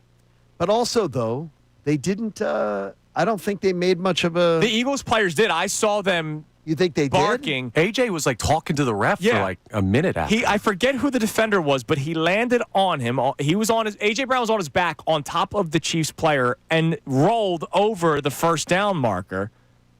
And the referee brought it back before the first down marker, ruling him down. The clock continued to tick. Nick Sirianni decided to say, "Hey, I'm just going to call the timeout." And let's just get the field goal and get the points. Which was terrible. That was a stupid decision. He did explain himself in the press conference. And Did he? Yeah, he basically said, do you think we would have scored a touchdown in 12 seconds? Yes. I'm tired of hearing that. I don't want to hear that. Okay. I mean, what is that? It's sort of like the draw play, just giving up on the 3rd and 13, 3rd and 15. I got you. What was that? You want to attack. What's the passive stuff? Well, that's what they always say they're about. Yeah, I got you. That's what they claim to be about. But how did nobody say, hey, let's look at this? It's under 2 minutes, so it's official discretion, right? Or Sirianni could call a timeout and be like, hey, can you guys take a look at this? It was strange to me because he was not down until he hit the ground after the first down marker. And they didn't even meant Brady didn't say anything. Burkhardt didn't say anything. Nobody said anything. Let's bring in our rules analyst, Dean Blandino, who's done with the tush push. I was sitting there waiting for somebody to finally blow the whistle, and let's just check if he was actually down or not, and they never did. Yeah, there was a lot of weird stuff with spotting the football at points in that game, and I don't think the refs on either side clearly had the best day. I mean, we got Nick Sirianni throwing a 50-yard challenge flag to try and get things right. So, right. And he was being separated with Big Dom having to step in the middle at the end of the first half. I was a little disappointed in that. What? Yeah, just No, it was by Sirianni or Big Dom? No, the Sirianni. Oh, I was going to say, Big Dom's doing his job. He's like, I can't get this guy kicked out. No, that's what I'm saying, is that I thought we were beyond that, but it's okay. He's a passionate guy. He's got to stay under control, Nick. I got you. Stay under control. All right. What do we got on the text line, Connor? Any of our talking points? Obviously, it's a big reaction day, but also our main question, if there was to be a question on the show, which there always should be, are you giving the Chiefs credit for their defensive performance, or are you concerned with Patullo? What do we got on the text line? Our guy Media Joe, who may live in media or work in media, we're still not sure, says likely the best defense the Eagles will face all year. When you have Tom Brady pointing out how every receiver was locked down on 90% of the passing plays, I'm not sure how Jalen Hurts deserves any criticism. I also happen to notice how often Barkley was in pass blocking. With that happening, coupled with Goddard out of the game, those short little quick dumps were non-existent. Patullo will get better, and not just because he'll likely not face such a masterful defense. Now, here's the problem. If we're just relying on the defense, the Rams have a good defense. You play them next Sunday. Todd Bowles has found a way to slow down Jalen Hurts every single time they play each other. You play them the following weekend.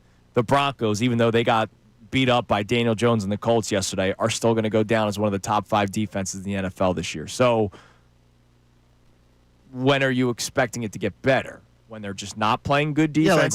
Yeah, like and who do you play in January? Yeah, you're going to play top defenses. I'm tired. I don't want to hear about that. And you're eventually going to... You're the best team. Yeah. Stop that. You're eventually going to play the Packers, who have a good defense, even better now with Micah Parsons. You're eventually going to play the Lions, who have a good defense. So I get what the texts are saying for yesterday's specific game. But when you look ahead, you're playing good defenses the next 3 games in the Rams, Bucks, and Broncos. Oh, yeah, and you ready for this one? Because it's officially football season in Philadelphia.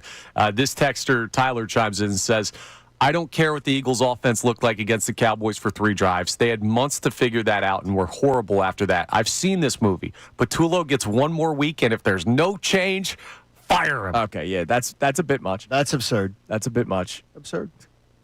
That's crazy. It's not football season until we try and fire a coach. I do have a Patullo question for post-show headlines that we will be discussing.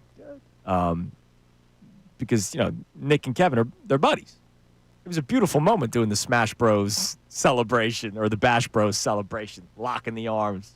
It's his guy. He loves him. Oh no, he's definitely made that clear. But it has, yesterday was not great, and so usually, and more importantly though, it is important. I hope more people did what I did. It's okay to say, get out of September. Minimum 3-1 is what I had said. I thought 4-0 was more likely than 2-2. Get out 3-1, and don't worry about the style points.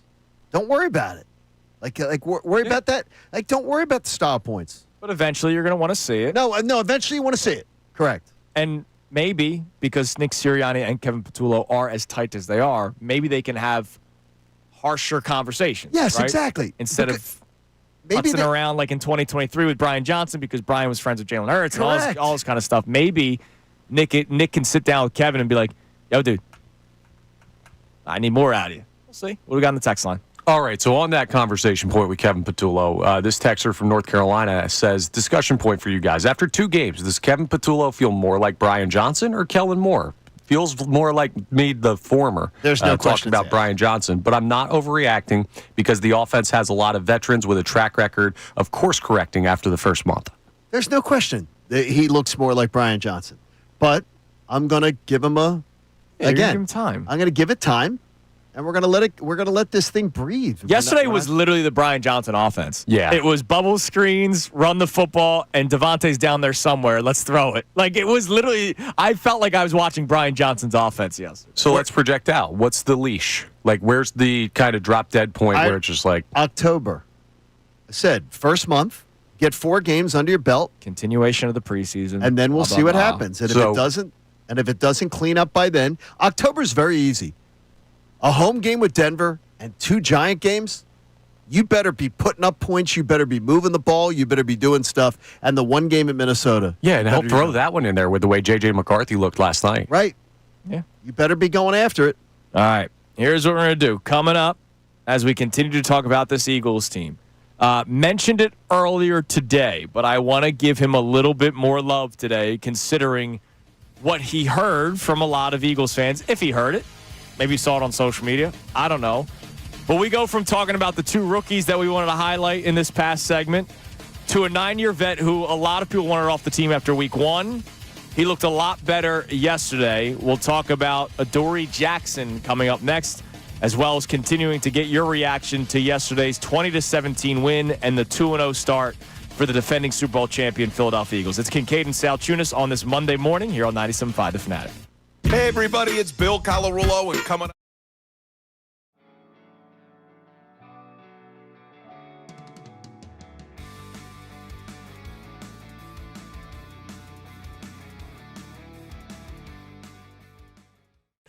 Howie Roseman did something that I think a lot of people sometimes miss. He went ahead of the curve. Defenses have gotten smaller and faster, so he said, okay, let's get a ground game going. Talk about how difficult that might be, trying to either do something different or a lot of teams go, wait, we have to throw to win, so we're going to build offenses that way. When it comes to building a roster, would you rather try to go with what everybody else is doing or try to be the person that says, let me try to combat with that with something else? Well, I'm going to answer that in three ways. First and foremost, you're absolutely right about Howie. He does a tremendous job. But I'm also going to credit Jeff Lurie, because when you are the owner, you have ultimate responsibility and ultimate authority, and you can certainly delegate that responsibility and delegate that authority, and he has done so. He picked someone magnificent to whom to give that authority and responsibility, but at the end of the day, the owner is the owner, so credit to Jeff Lurie as well. Number two, you are talking to the girl who has always and forever been an advocate and a proponent of the run game. Last year when I heard people saying, oh, a rejuvenation of the run game, my brain almost exploded because I have never given up on the running game. Look, football is 11 on 11. That's math, and that's math that even I can do, and I suck at doing math. But if you've got a solid, good, and in the case of the Eagles, tremendous running game, well, guess what? It's going to take defenders on the other team to slow that down, and by definition, that's going to make your quarterback's job easier, your receiver's job's easier, because if you've got to put attention on a running game, which Eagle opponents did, you're freeing up other people. So I love what he did. That you were able to, and I'm saying you because you're Philadelphians, go out and get the back of the quality you did from a divisional opponent is, well, I'll use my mom's word, wowie.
We have it too much ingrained in us where it's you finally got a franchise that gives you a bully on the block, that gives you one of the greatest teams in all of pro sports.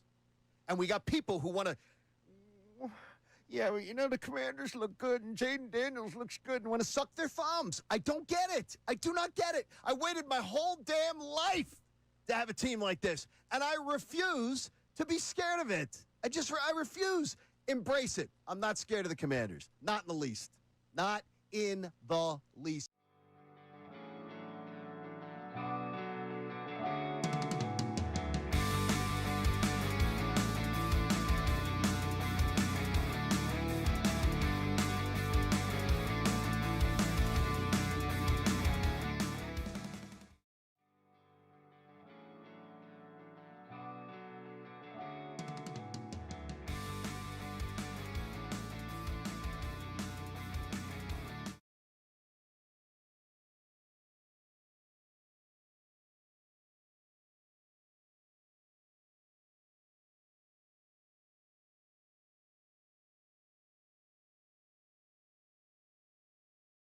On Kincade Salciunas, 97.5 The Fanatic on this championship Monday, undefeated Monday, road to the repeat Monday. Eagles 2-0 to start the season after their 20-17 win over the Chiefs yesterday. Football Mondays on The Fanatic presented to you by Pierce Phelps, Bryant Heating and Air Conditioning Contractors. Visit nopaybryant.com. All right, so I know we touched on it earlier, like way back in the 6 o'clock hour, but I wanted to spend a segment or a few minutes in a segment to highlight Adoree Jackson because he played better yesterday. I understand that Thornton and Hollywood Brown and Juju Smith-Schuster is not CeeDee Lamb and George Pickens and company that the Dallas Cowboys had when Adoree Jackson had an awful first week. And it was an awful first week. Second half, though, again, they kept the Cowboys to 0 points. It's still Patrick Mahomes. You still have that respect. And Patrick Mahomes threw for under 200 yards. That means the defensive front was getting their job done, but it takes an entire unit. It does take all 11 players on one side of the ball. And the fact that I didn't see anything, glaring of Adoree Jackson, other than there was the one play where was it him who ran into Reed Blankenship? I think so, yeah. And I think it was Thornton that was wide open downfield and Mahomes missed. That wasn't an Adoree Jackson fault. That was two guys collide, and that just sucks. And that was bad luck. Yeah, bad luck. And it wasn't somebody being stupid or you're not stupid. Not stupid. We'll see who Adoree Jackson is next week against Puka Nacua and Devontae Adams. Because, again, it's a duo wide receiver. It's a tandem wide receiver, whereas you can't just have Quinyon Mitchell shadow one player like they did not do because they couldn't last week against the Cowboys. They tried at times, but mainly it was you're on one side, you're on the other. And Adoree Jackson had a bad game, but he had a good game yesterday, and I just want to applaud that, and we'll see how it is in week 3. I love that you did that. What? Did he, though, have a good game? Like, I don't know. I didn't come out of that game thinking, yay, Adoree Jackson looked better. I mean, obviously he was better than week 1. You didn't?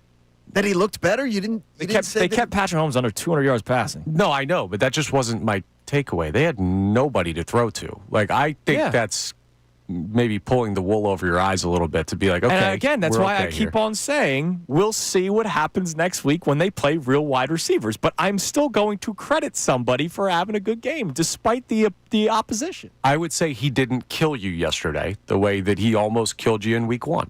But sure, and I didn't come away am with giving him credit for not killing you. And I don't believe. I think that's. I think that's harsh, Connor. Okay. I think when they go over the tape of that game, he will come out looking okay. All right. Like they will be not outstanding, but he certainly wasn't hurting them out there yet. Yeah, no, and I'm not saying he was. This is just like, it could be rough on my part. And look, tough on him. I will say this. If he was playing poorly, he would not have played 72% of the snaps, yes. Yeah, they weren't feeling the need to because Vic Fangio would have been like, hey, yo, dude, you're not playing a good game. Because we watch it differently. We see results. Vic Fangio, who's sitting up top, could probably see, all right, even though they're not getting that guy the ball, he's getting beat on every single route. I got to make sure he's off the field. They didn't take him off the field. And there's no way that he'd keep him on the field. Right, exactly. He's made that pretty clear. He would have no patience. He did not last year. He did not take Howie's biggest toy. He did not let him play. Yeah, I'm not trying to crush the guy, but I just didn't come away from that game with a positive Adoree Jackson. I'm just giving him credit. Well, the thing is, you said that, but when you said that you didn't think you said, did he play better? Yeah, he played better. Yeah. Like, he absolutely played better. By the way, in case distinctly better. By the way, in case people are wondering why only 72% of the snaps, Jacorian Bennett, who was the other corner that would have played, only played 8% of the snaps.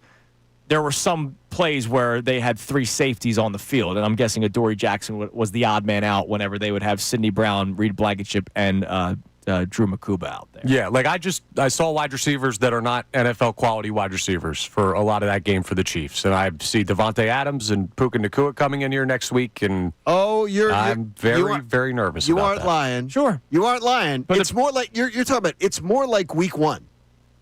The challenge this week, exactly, is more like week 1. But I'll now, say, if you're talking about it being, I'm worried. If you say I'm worried about this week because of what I saw week 1, I got you. Yeah, totally fair. But to say yesterday, I think he played pretty well. I just didn't see anything that made me feel better about him. Look, he didn't week kill them. 1. He played better. Week 1, the Chiefs receivers: Hollywood Brown, 10 catches, 99 yards. Juju Smith-Schuster, 5 catches, 55 yards. I'm skipping Travis Kelce. I'm talking receivers only.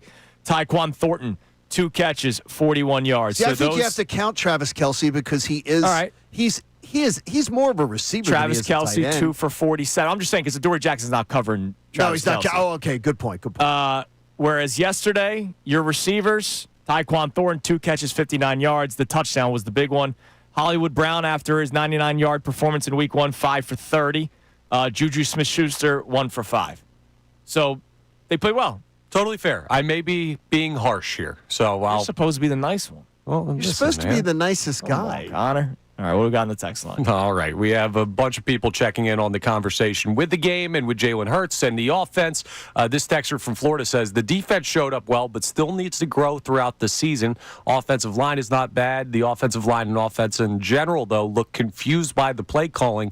Hurts and Sirianni need to figure this out with Kevin Petula. Yeah, look, the offensive line is not bad, but they did not play well at times yesterday. They did not. They didn't. And look, again, it's hard when there's two guys. You're trying to pick up blitzes constantly, and Steve Spagnuolo says why he's one of the best defensive coordinators in the history of the NFL, not just currently, He's in the history really of the NFL. So he's going to make it confusing for teams.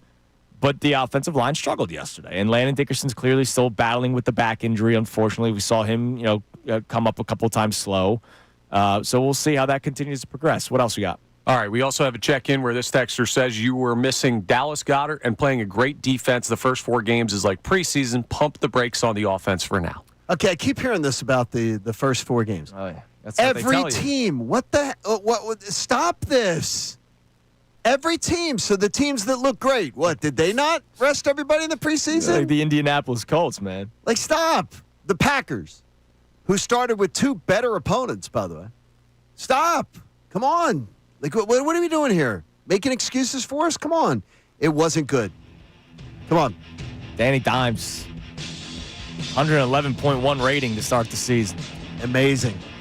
I got real quick. Does that make it a fireable offense to Brian Dable? Whoa, we might hear that in some of my big NFL takeaways. All right, Connor's 3 observations come your way next. That was my first thought yesterday when I was watching the Colts and Daniel Jones play well. I go, wait a minute. What does that mean about that guy over there, even though the Giants did have a good day offensively yesterday? So maybe that's what saved them. All right, John and I each had our segment where we gave our 3 observations for the rest of the NFL. Connor will give his 3. But before we do that, let's talk a little bit more about the crazy NFC East battle that shows just how bad things in Dallas could be this year. It's Kincade and Salciunas, 97.5 The Fanatic. Now on 97.5 The Fanatic Sports Update. The Birds moved to 2-0. I'm Connor Thomas, and the Eagles advanced their record to 2-0, undefeated, by taking down the Chiefs 20-17 in the Super Bowl rematch yesterday in Kansas City. The offense wasn't great. They didn't move the ball consistently, especially through the air, but the defense came up huge in big spots. Rookie Drew Makuba had a game-changing interception at the goal line on a Patrick Mahomes pass that deflected off of Travis Kelce, and it wasn't the cleanest game. It wasn't the easiest game, but Nick Sirianni talked about finding that win anyway. Our job, especially early in the season, is find a way to win. Take pride in winning any way that you possibly can. There's steps to this. Work to get better throughout the week. Repeat.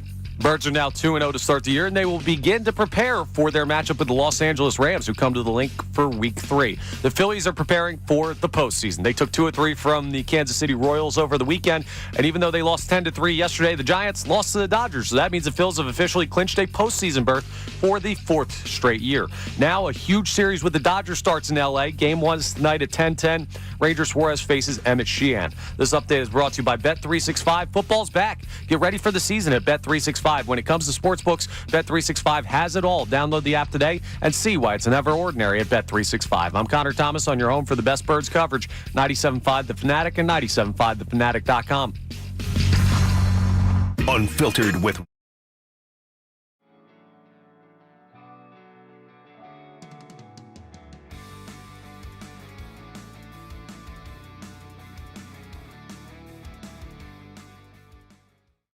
Howie Roseman did something that I think a lot of people sometimes miss. He went ahead of the curve. Defenses have gotten smaller and faster, so he said, okay, let's get a ground game going. Talk about how difficult that might be, trying to either do something different, or a lot of teams go, wait, we have to throw to win, so we're going to build offenses that way. When it comes to building a roster, would you rather try to go with what everybody else is doing, or try to be the person that says, let me try to combat with that with something else? Well, I'm going to answer that in 3 ways.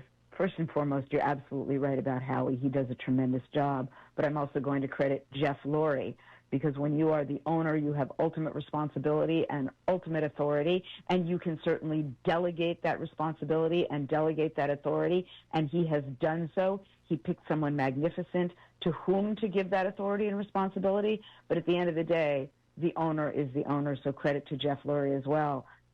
Number two, you are talking to the girl who has always and forever been an advocate and a proponent of the run game. Last year when I heard people saying, oh, a rejuvenation of the run game, my brain almost exploded because I have never given up on the running game. Look, football is 11 on 11.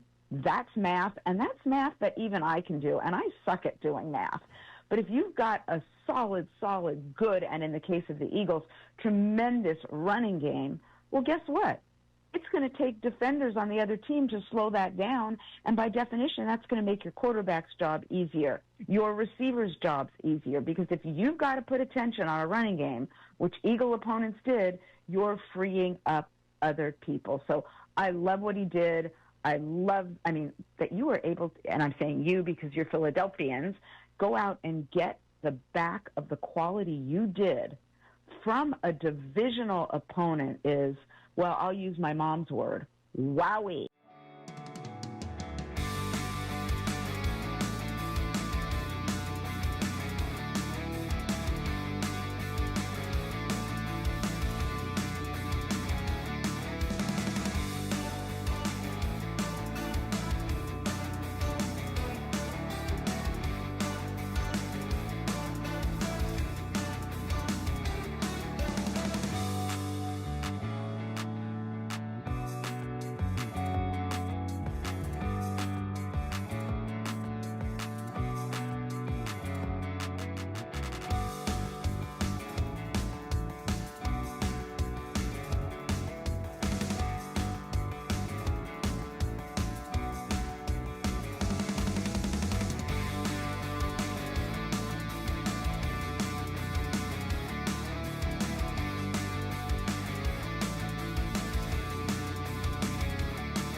We have it too much ingrained in us where it's you finally got a franchise that gives you a bully on the block, that gives you one of the greatest teams in all of pro sports. And we got people who want to, the Commanders look good and Jaden Daniels looks good and want to suck their thumbs. I don't get it. I do not get it. I waited my whole damn life to have a team like this, and I refuse to be scared of it. I refuse. Embrace it. I'm not scared of the Commanders. Not in the least. Not in the least.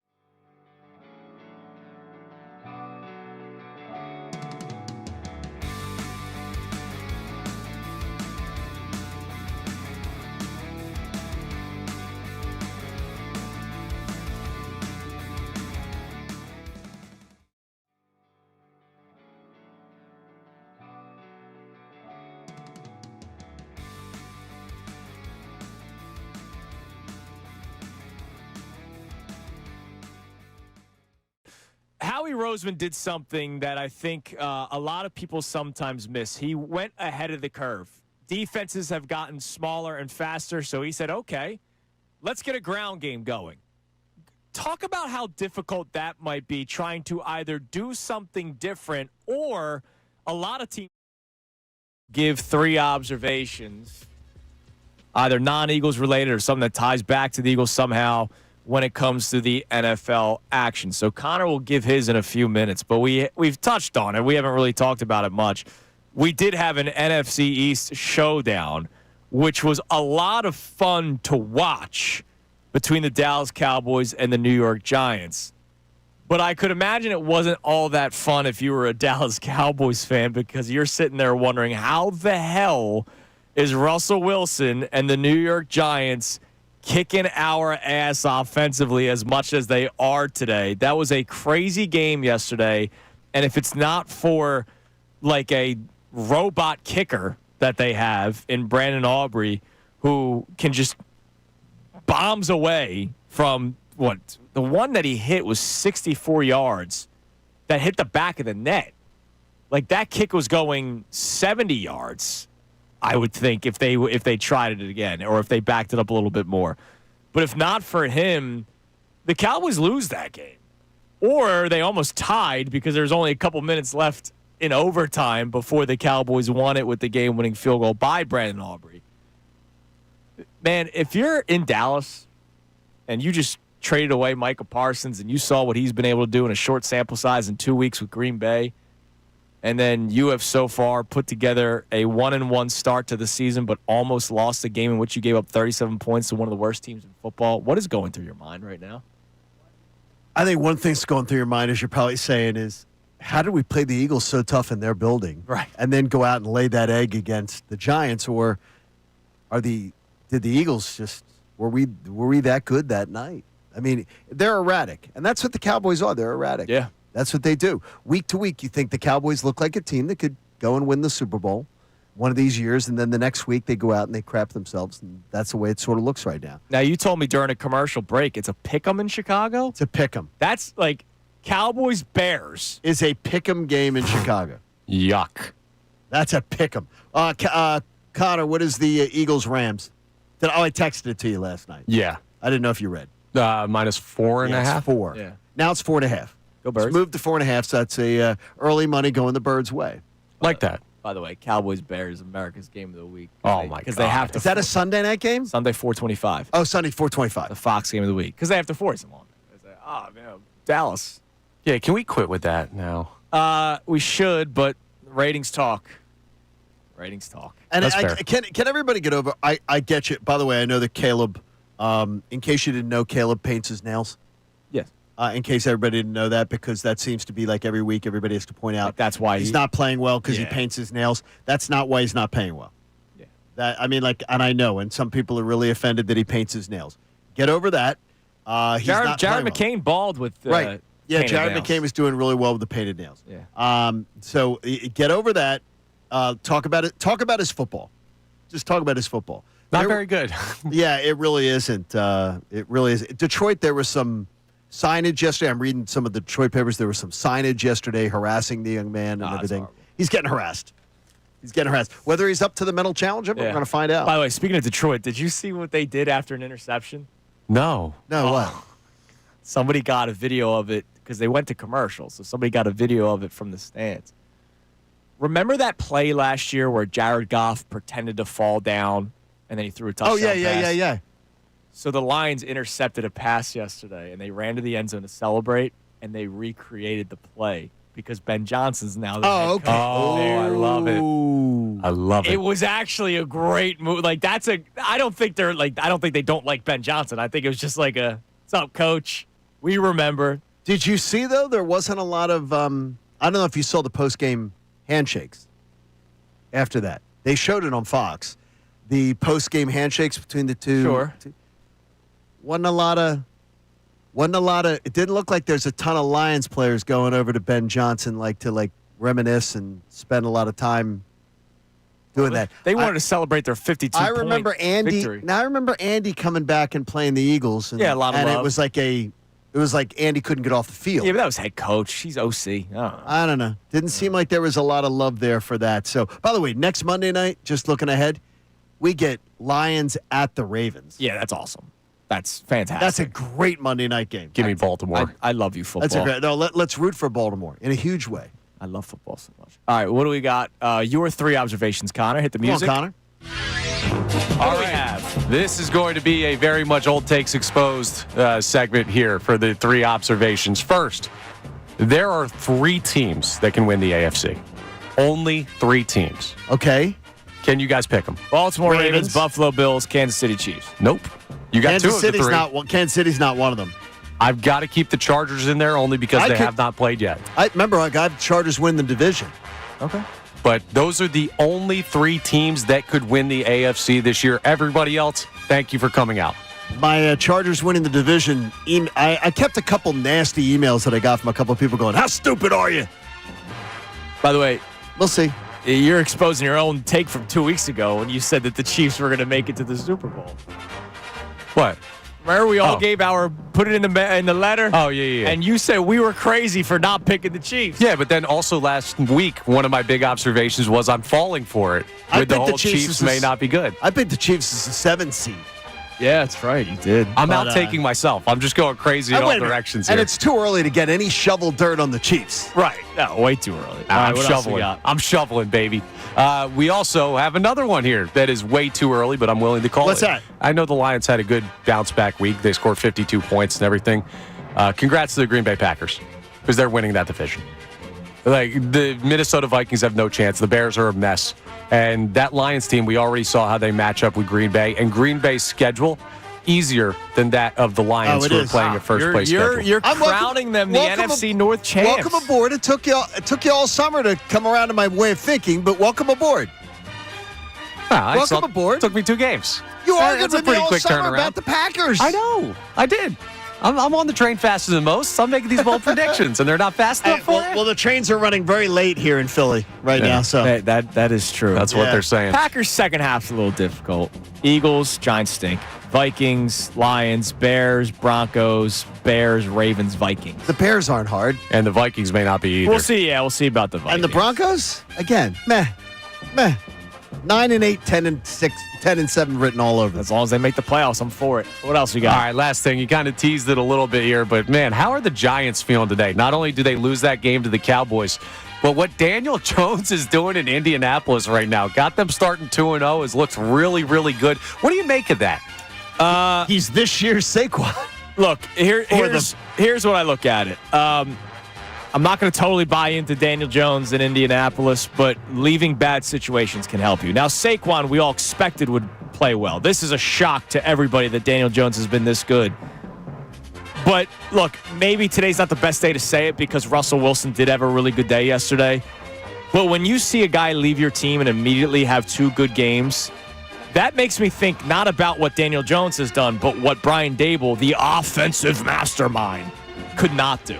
Former Coach of the Year, don't forget. Yeah. Yeah, and he beat out Sirianni that year. Having Daniel Jones run scout team safety last year. Oh, my Remember God, that? I forgot about that. They had him run Disrespect. scout team safety. And he's now gone to Indianapolis and has played 2 spectacular games. And again, week 1 was one thing against the Dolphins.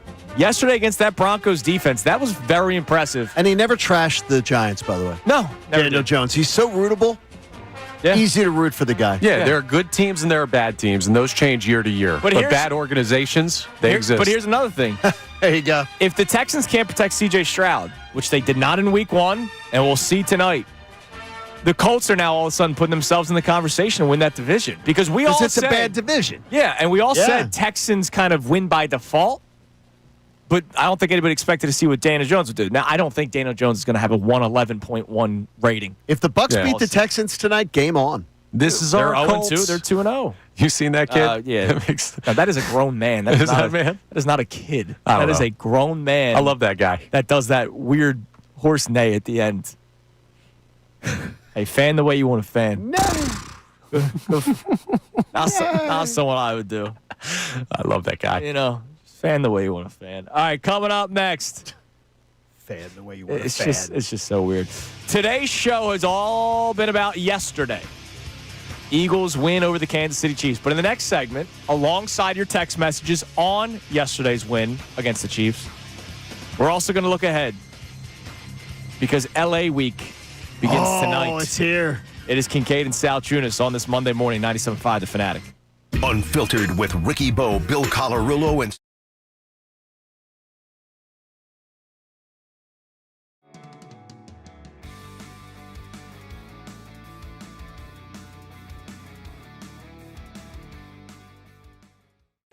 Howie Roseman did something that I think a lot of people sometimes miss. He went ahead of the curve. Defenses have gotten smaller and faster, so he said, okay, let's get a ground game going. Talk about how difficult that might be, trying to either do something different or a lot of teams go, wait, we have to throw to win, so we're going to build offenses that way. When it comes to building a roster, would you rather try to go with what everybody else is doing or try to be the person that says, let me try to combat with that with something else? Well, I'm going to answer that in 3 ways. First and foremost, you're absolutely right about Howie. He does a tremendous job. But I'm also going to credit Jeff Lurie, because when you are the owner, you have ultimate responsibility and ultimate authority, and you can certainly delegate that responsibility and delegate that authority, and he has done so. He picked someone magnificent to whom to give that authority and responsibility, but at the end of the day, the owner is the owner, so credit to Jeff Lurie as well. Number two, you are talking to the girl who has always and forever been an advocate and a proponent of the run game. Last year when I heard people saying, a rejuvenation of the run game, my brain almost exploded because I have never given up on the running game. Look, football is 11 on 11. That's math, and that's math that even I can do, and I suck at doing math. But if you've got a solid, good, and in the case of the Eagles, tremendous running game, well, guess what? It's going to take defenders on the other team to slow that down, and by definition, that's going to make your quarterback's job easier, your receiver's jobs easier, because if you've got to put attention on a running game, which Eagle opponents did, you're freeing up other people. So I love what he did.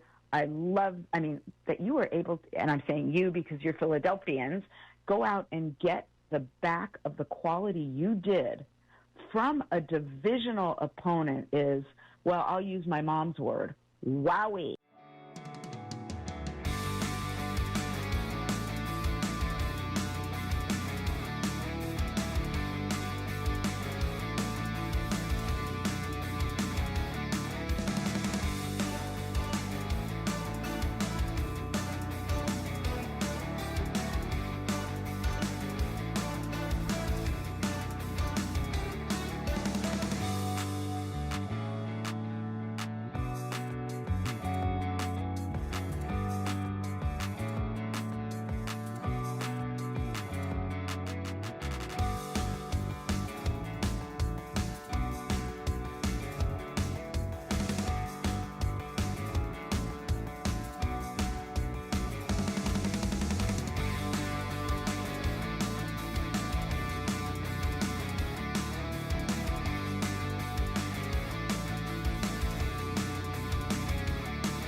We have it too much ingrained in us where it's you finally got a franchise that gives you a bully on the block, that gives you one of the greatest teams in all of pro sports. And we got people who want to, the Commanders look good and Jaden Daniels looks good and want to suck their thumbs. I don't get it. I do not get it. I waited my whole damn life to have a team. Here on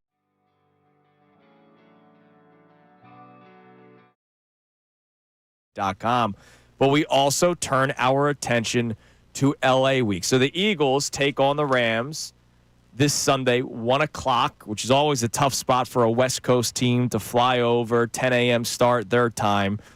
So go Birds on Sunday. But before that, the next 4 nights, we get to watch Phillies and Dodgers, and the Phillies could not only lock up the NL East tonight with a win, but they could also solidify their chances of being one of the top 2 seeds. Yeah, you have a magic. Here's 2 magic numbers you got to worry about. Just wait.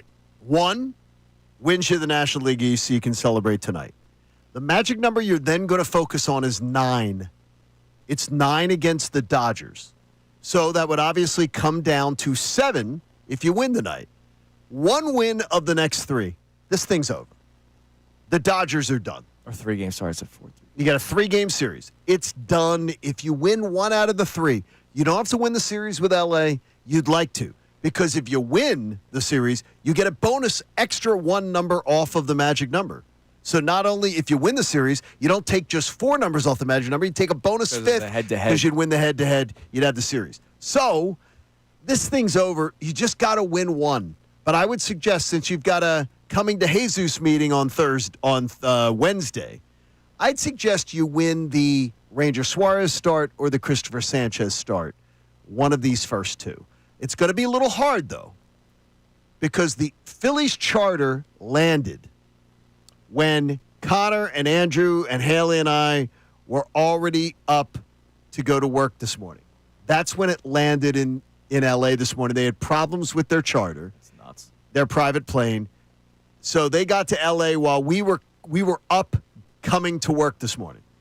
It could affect tonight. Yeah, but you know what? That's West Coast. They got they're 3 fine. hours. They're fine. It's not normal. Just sleep. They would normally be. It would normally be. They don't have a kid out there where they sleep in. Enjoy the nice, probably 5-star L.A. hotel that you got. You can get 8 hours in and still be fine. Yeah, exactly. Your pitching matchups: Ranger Suarez, as you mentioned, going in Game 1 against Emmett Sheehan.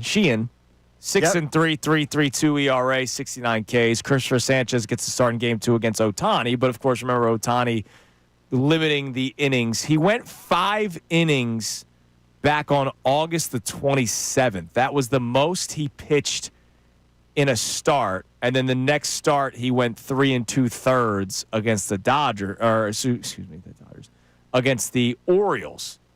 And that was a game where he only allowed 3 hits, walked 1, struck out 5.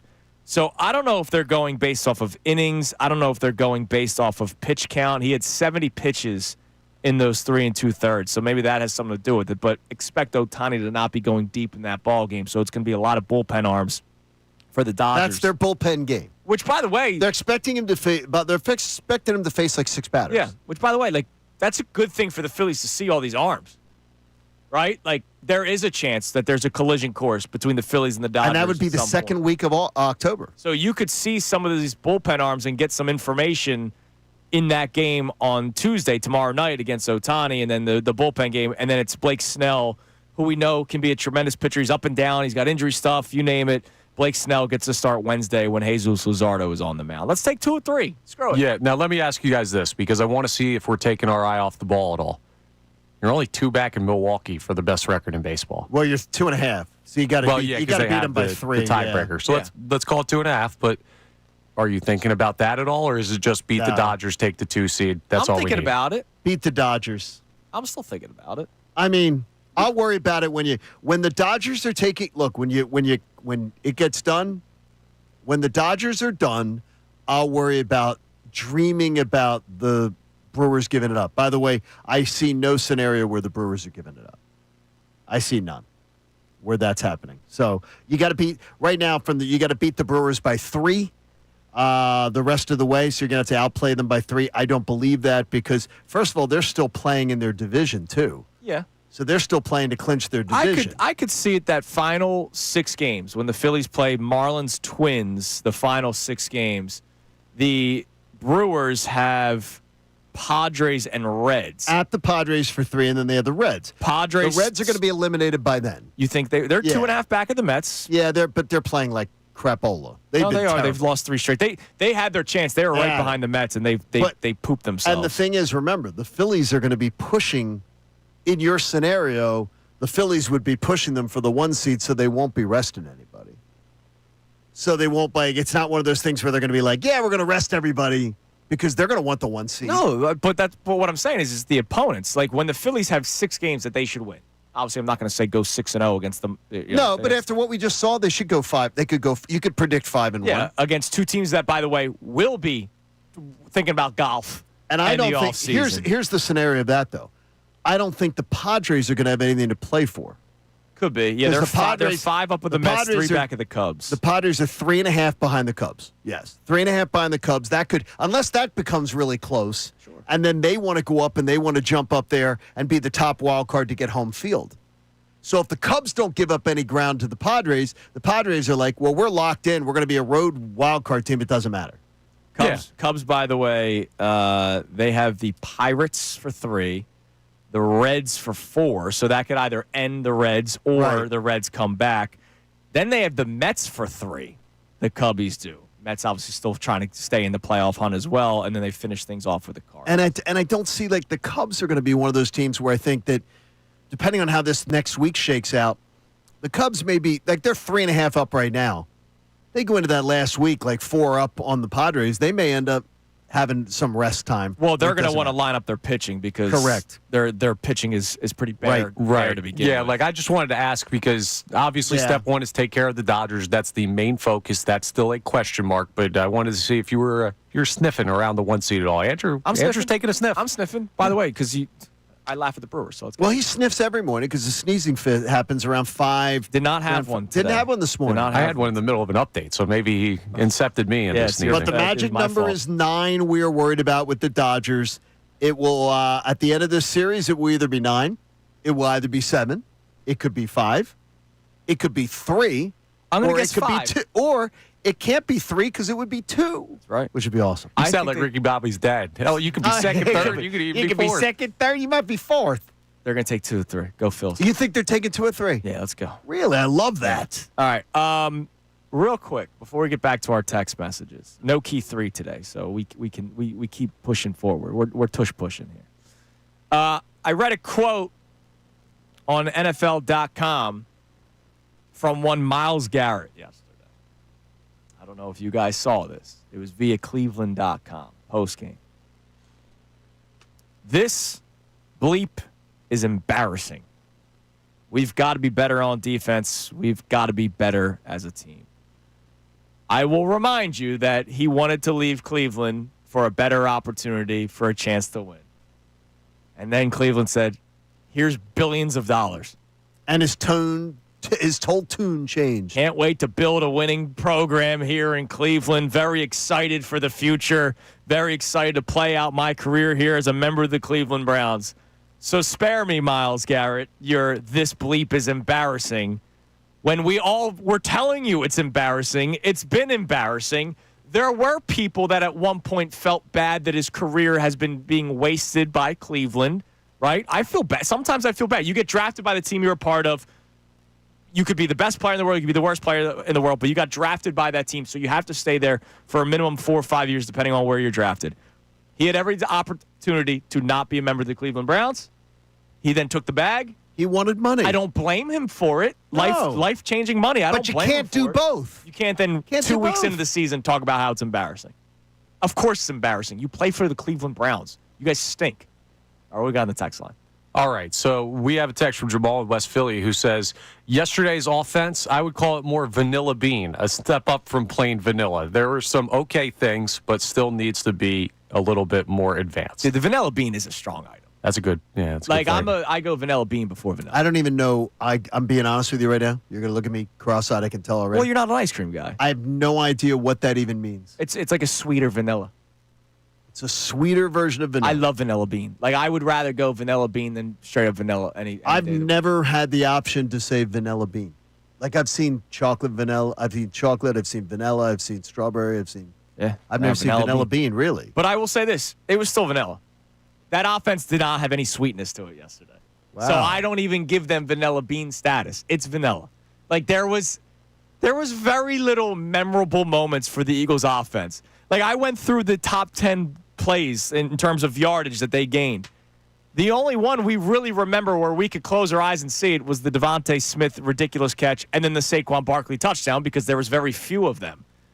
But the other 8 was like Jalen Hurts scrambles, Saquon Barkley runs in between the tackles, and then the one bubble screen to Devontae Smith that got 13 yards. It was a vanilla offense. They don't get bean status. Okay, we'll see if they get to bean in week 3. Tony from Jersey checks in and says, can we talk about the lack of RPO plays this season? Why have we gone away from it so much? I have not seen, I mean, seriously, have you seen 2, 3? That's a good question. I haven't even thought about it. By the way, I've been told before that the RPO is not as easy to execute or to coach or to game plan as people think. That's not an easy thing, and some coaches are adverse to it. Well, one of the big reasons, the offensive linemen don't know what you're doing. Correct. And so the illegal man downfield penalty happens 600 times a season because linemen, the quarterback is behind them. So unless somebody has eyes behind them. Yesterday when Jalen ran. When Jalen, and it's not, Cam Jurgens didn't know. Like, it wasn't, Cam didn't know. It wasn't his fault. So when you do the RPO, you're increasing your risk of illegal man downfield penalties. And I wonder, in the world of analytics, where they look for every advantage and every disadvantage, and they try not to have any disadvantages, I wonder if that's one of the reasons. Like, we don't want to get pushed. What was it, a 5-yard penalty? Illegal man downfield? Yeah, it's 5. Yeah, you don't want to lose 5 yards. I can tell you that to me, it just looks very simplistic. And I know that when you get if you have the NFL Plus and you pay for the NFL Plus and you can watch the All 22, some of you who are more football coach types will be able to see, like DeCecco, would be able to see so much more than I will see. But even I'll be able to see that you can see the simplicity of the pass routes. Yeah. And it's just not. It was simple. Yeah, it looks It was simple. It's What gonna else look we got? simple. All right, we have a check-in here, and this texter brings up something we haven't really talked about. What's but that? I thought about yesterday during the game. He says, are you guys worried at all with the amount of touches Barkley has already had this year? Why? What did he have yesterday? 20? 22, I think it was yesterday. 22? 22 carries, 88 yards. What did he have first game? First game was teens, right? Yeah, Jalen Hurts ended up having more, I think. How many did he? I mean, if he's averaging less than 20 touches a game, I don't have a concern at all. Let's see. Saquon Barkley, 18 carries for 60 yards. So in he's week averaging 1. 20 touches a game? 22 yesterday. But remember, he did catch, 5 out of the backfield I'm yesterday? not in the least bit concerned. No, I think it's going to be an orchestrated effort over the course of the season. By the way, 2 catches yesterday. Orchestrated effort over the course of the season to limit his touches. But there's going to be some games where you're going to have to say, hey, we're relying on Saquon. And when the passing offense was doing nothing yesterday, they had to try to run the ball. By the way, do you like the swing passes? Do you like the little bubble screens? No. Do you like them? No, I hate occasionally. them. I hate them. It's my least favorite. I Team to hate play. them. It's my least favorite play in sports. It's very college. It is. It's very college. I feel like I'm watching a Big Ten game. I feel like I'm watching. I don't like them. Can't stand it. Like the reason why I remember Devontae Smith getting 13 yards is because it's very infrequent where they actually get like a positive game on that play. Where you're getting something big out of it. Yeah, I don't like it. I'm not anti the play. I'm anti the play happening 25 times a game. Right. I want to let's just go back to the OG screen pass. Like, Well, come on it's now. by the way, I've been told before too. That is one of the easiest plays for an offense coordinator to design. And what did Brian Johnson say, which he was not wrong about in 23, and Nick Sirianni would also say it. It's like an extension of our running. Yeah, we offense. like it. It's like a running game. It's not a running. It's play. not a running game. It's not a running play because so many more bad things can happen, and someone can jump the route too and return it for a pick 6, which would be terrible if that happened. Hey, want to remind everybody that H&H Heating and Air Conditioning made a donation to the American Association for Cancer Research, and you can too. Go to 975thefanatic.com/AACR because I'm living proof 3 times over that cancer research saves lives. And by the way, anyone else? One thing I didn't bring it up in the air to this one. Anyone else have the theory that Tay-Tay may be pregnant? No. Nope. Okay. Look, You're the just first person that okay. brought that to my attention. Taylor Swift is at the game yesterday. Yes. They do not show her coming or going or on camera the entire game. Are you kidding me? Taylor Swift's at a Chiefs game. They don't show her once. That's completely rare. They usually shove the Taylor Swift content right down our throat the entire game. Then I show you guys earlier what the Chiefs had, a rolling barricade, so you couldn't see her get out of her car. They have a rolling barricade that takes her all the way to the elevators that you can't see past, and then takes it after the game from the elevator, takes it all the way to the so they can't see her. Maybe it was a bad hair day. Well, why would they be trying to hide her? I don't know. I'm just saying. You may be right. It's just a theory. I never thought of it. I'm thinking of a theory. Why would Taylor Swift, a woman who literally sends out press releases going, "Hi, I'm going to Sephora today. You want to take my picture?" Why would she not want to be photographed? Ray Dunn's going to break that all down for the next 4 hours of it. I'm telling you, if Tay-Tay is pregnant, you heard it here first. Yeah, that's right. Good job, Just Johnny. a theory, working theory. All right, everybody have a great rest of your day. Enjoy this Victory Monday. And, of course, L.A. week begins tonight. Phils, Dodgers in L.A., Eagles, Rams this Sunday in Philadelphia. It's going to be fun. We'll talk about it with you starting tomorrow here on 97.5 The Fanatic. Now on 97.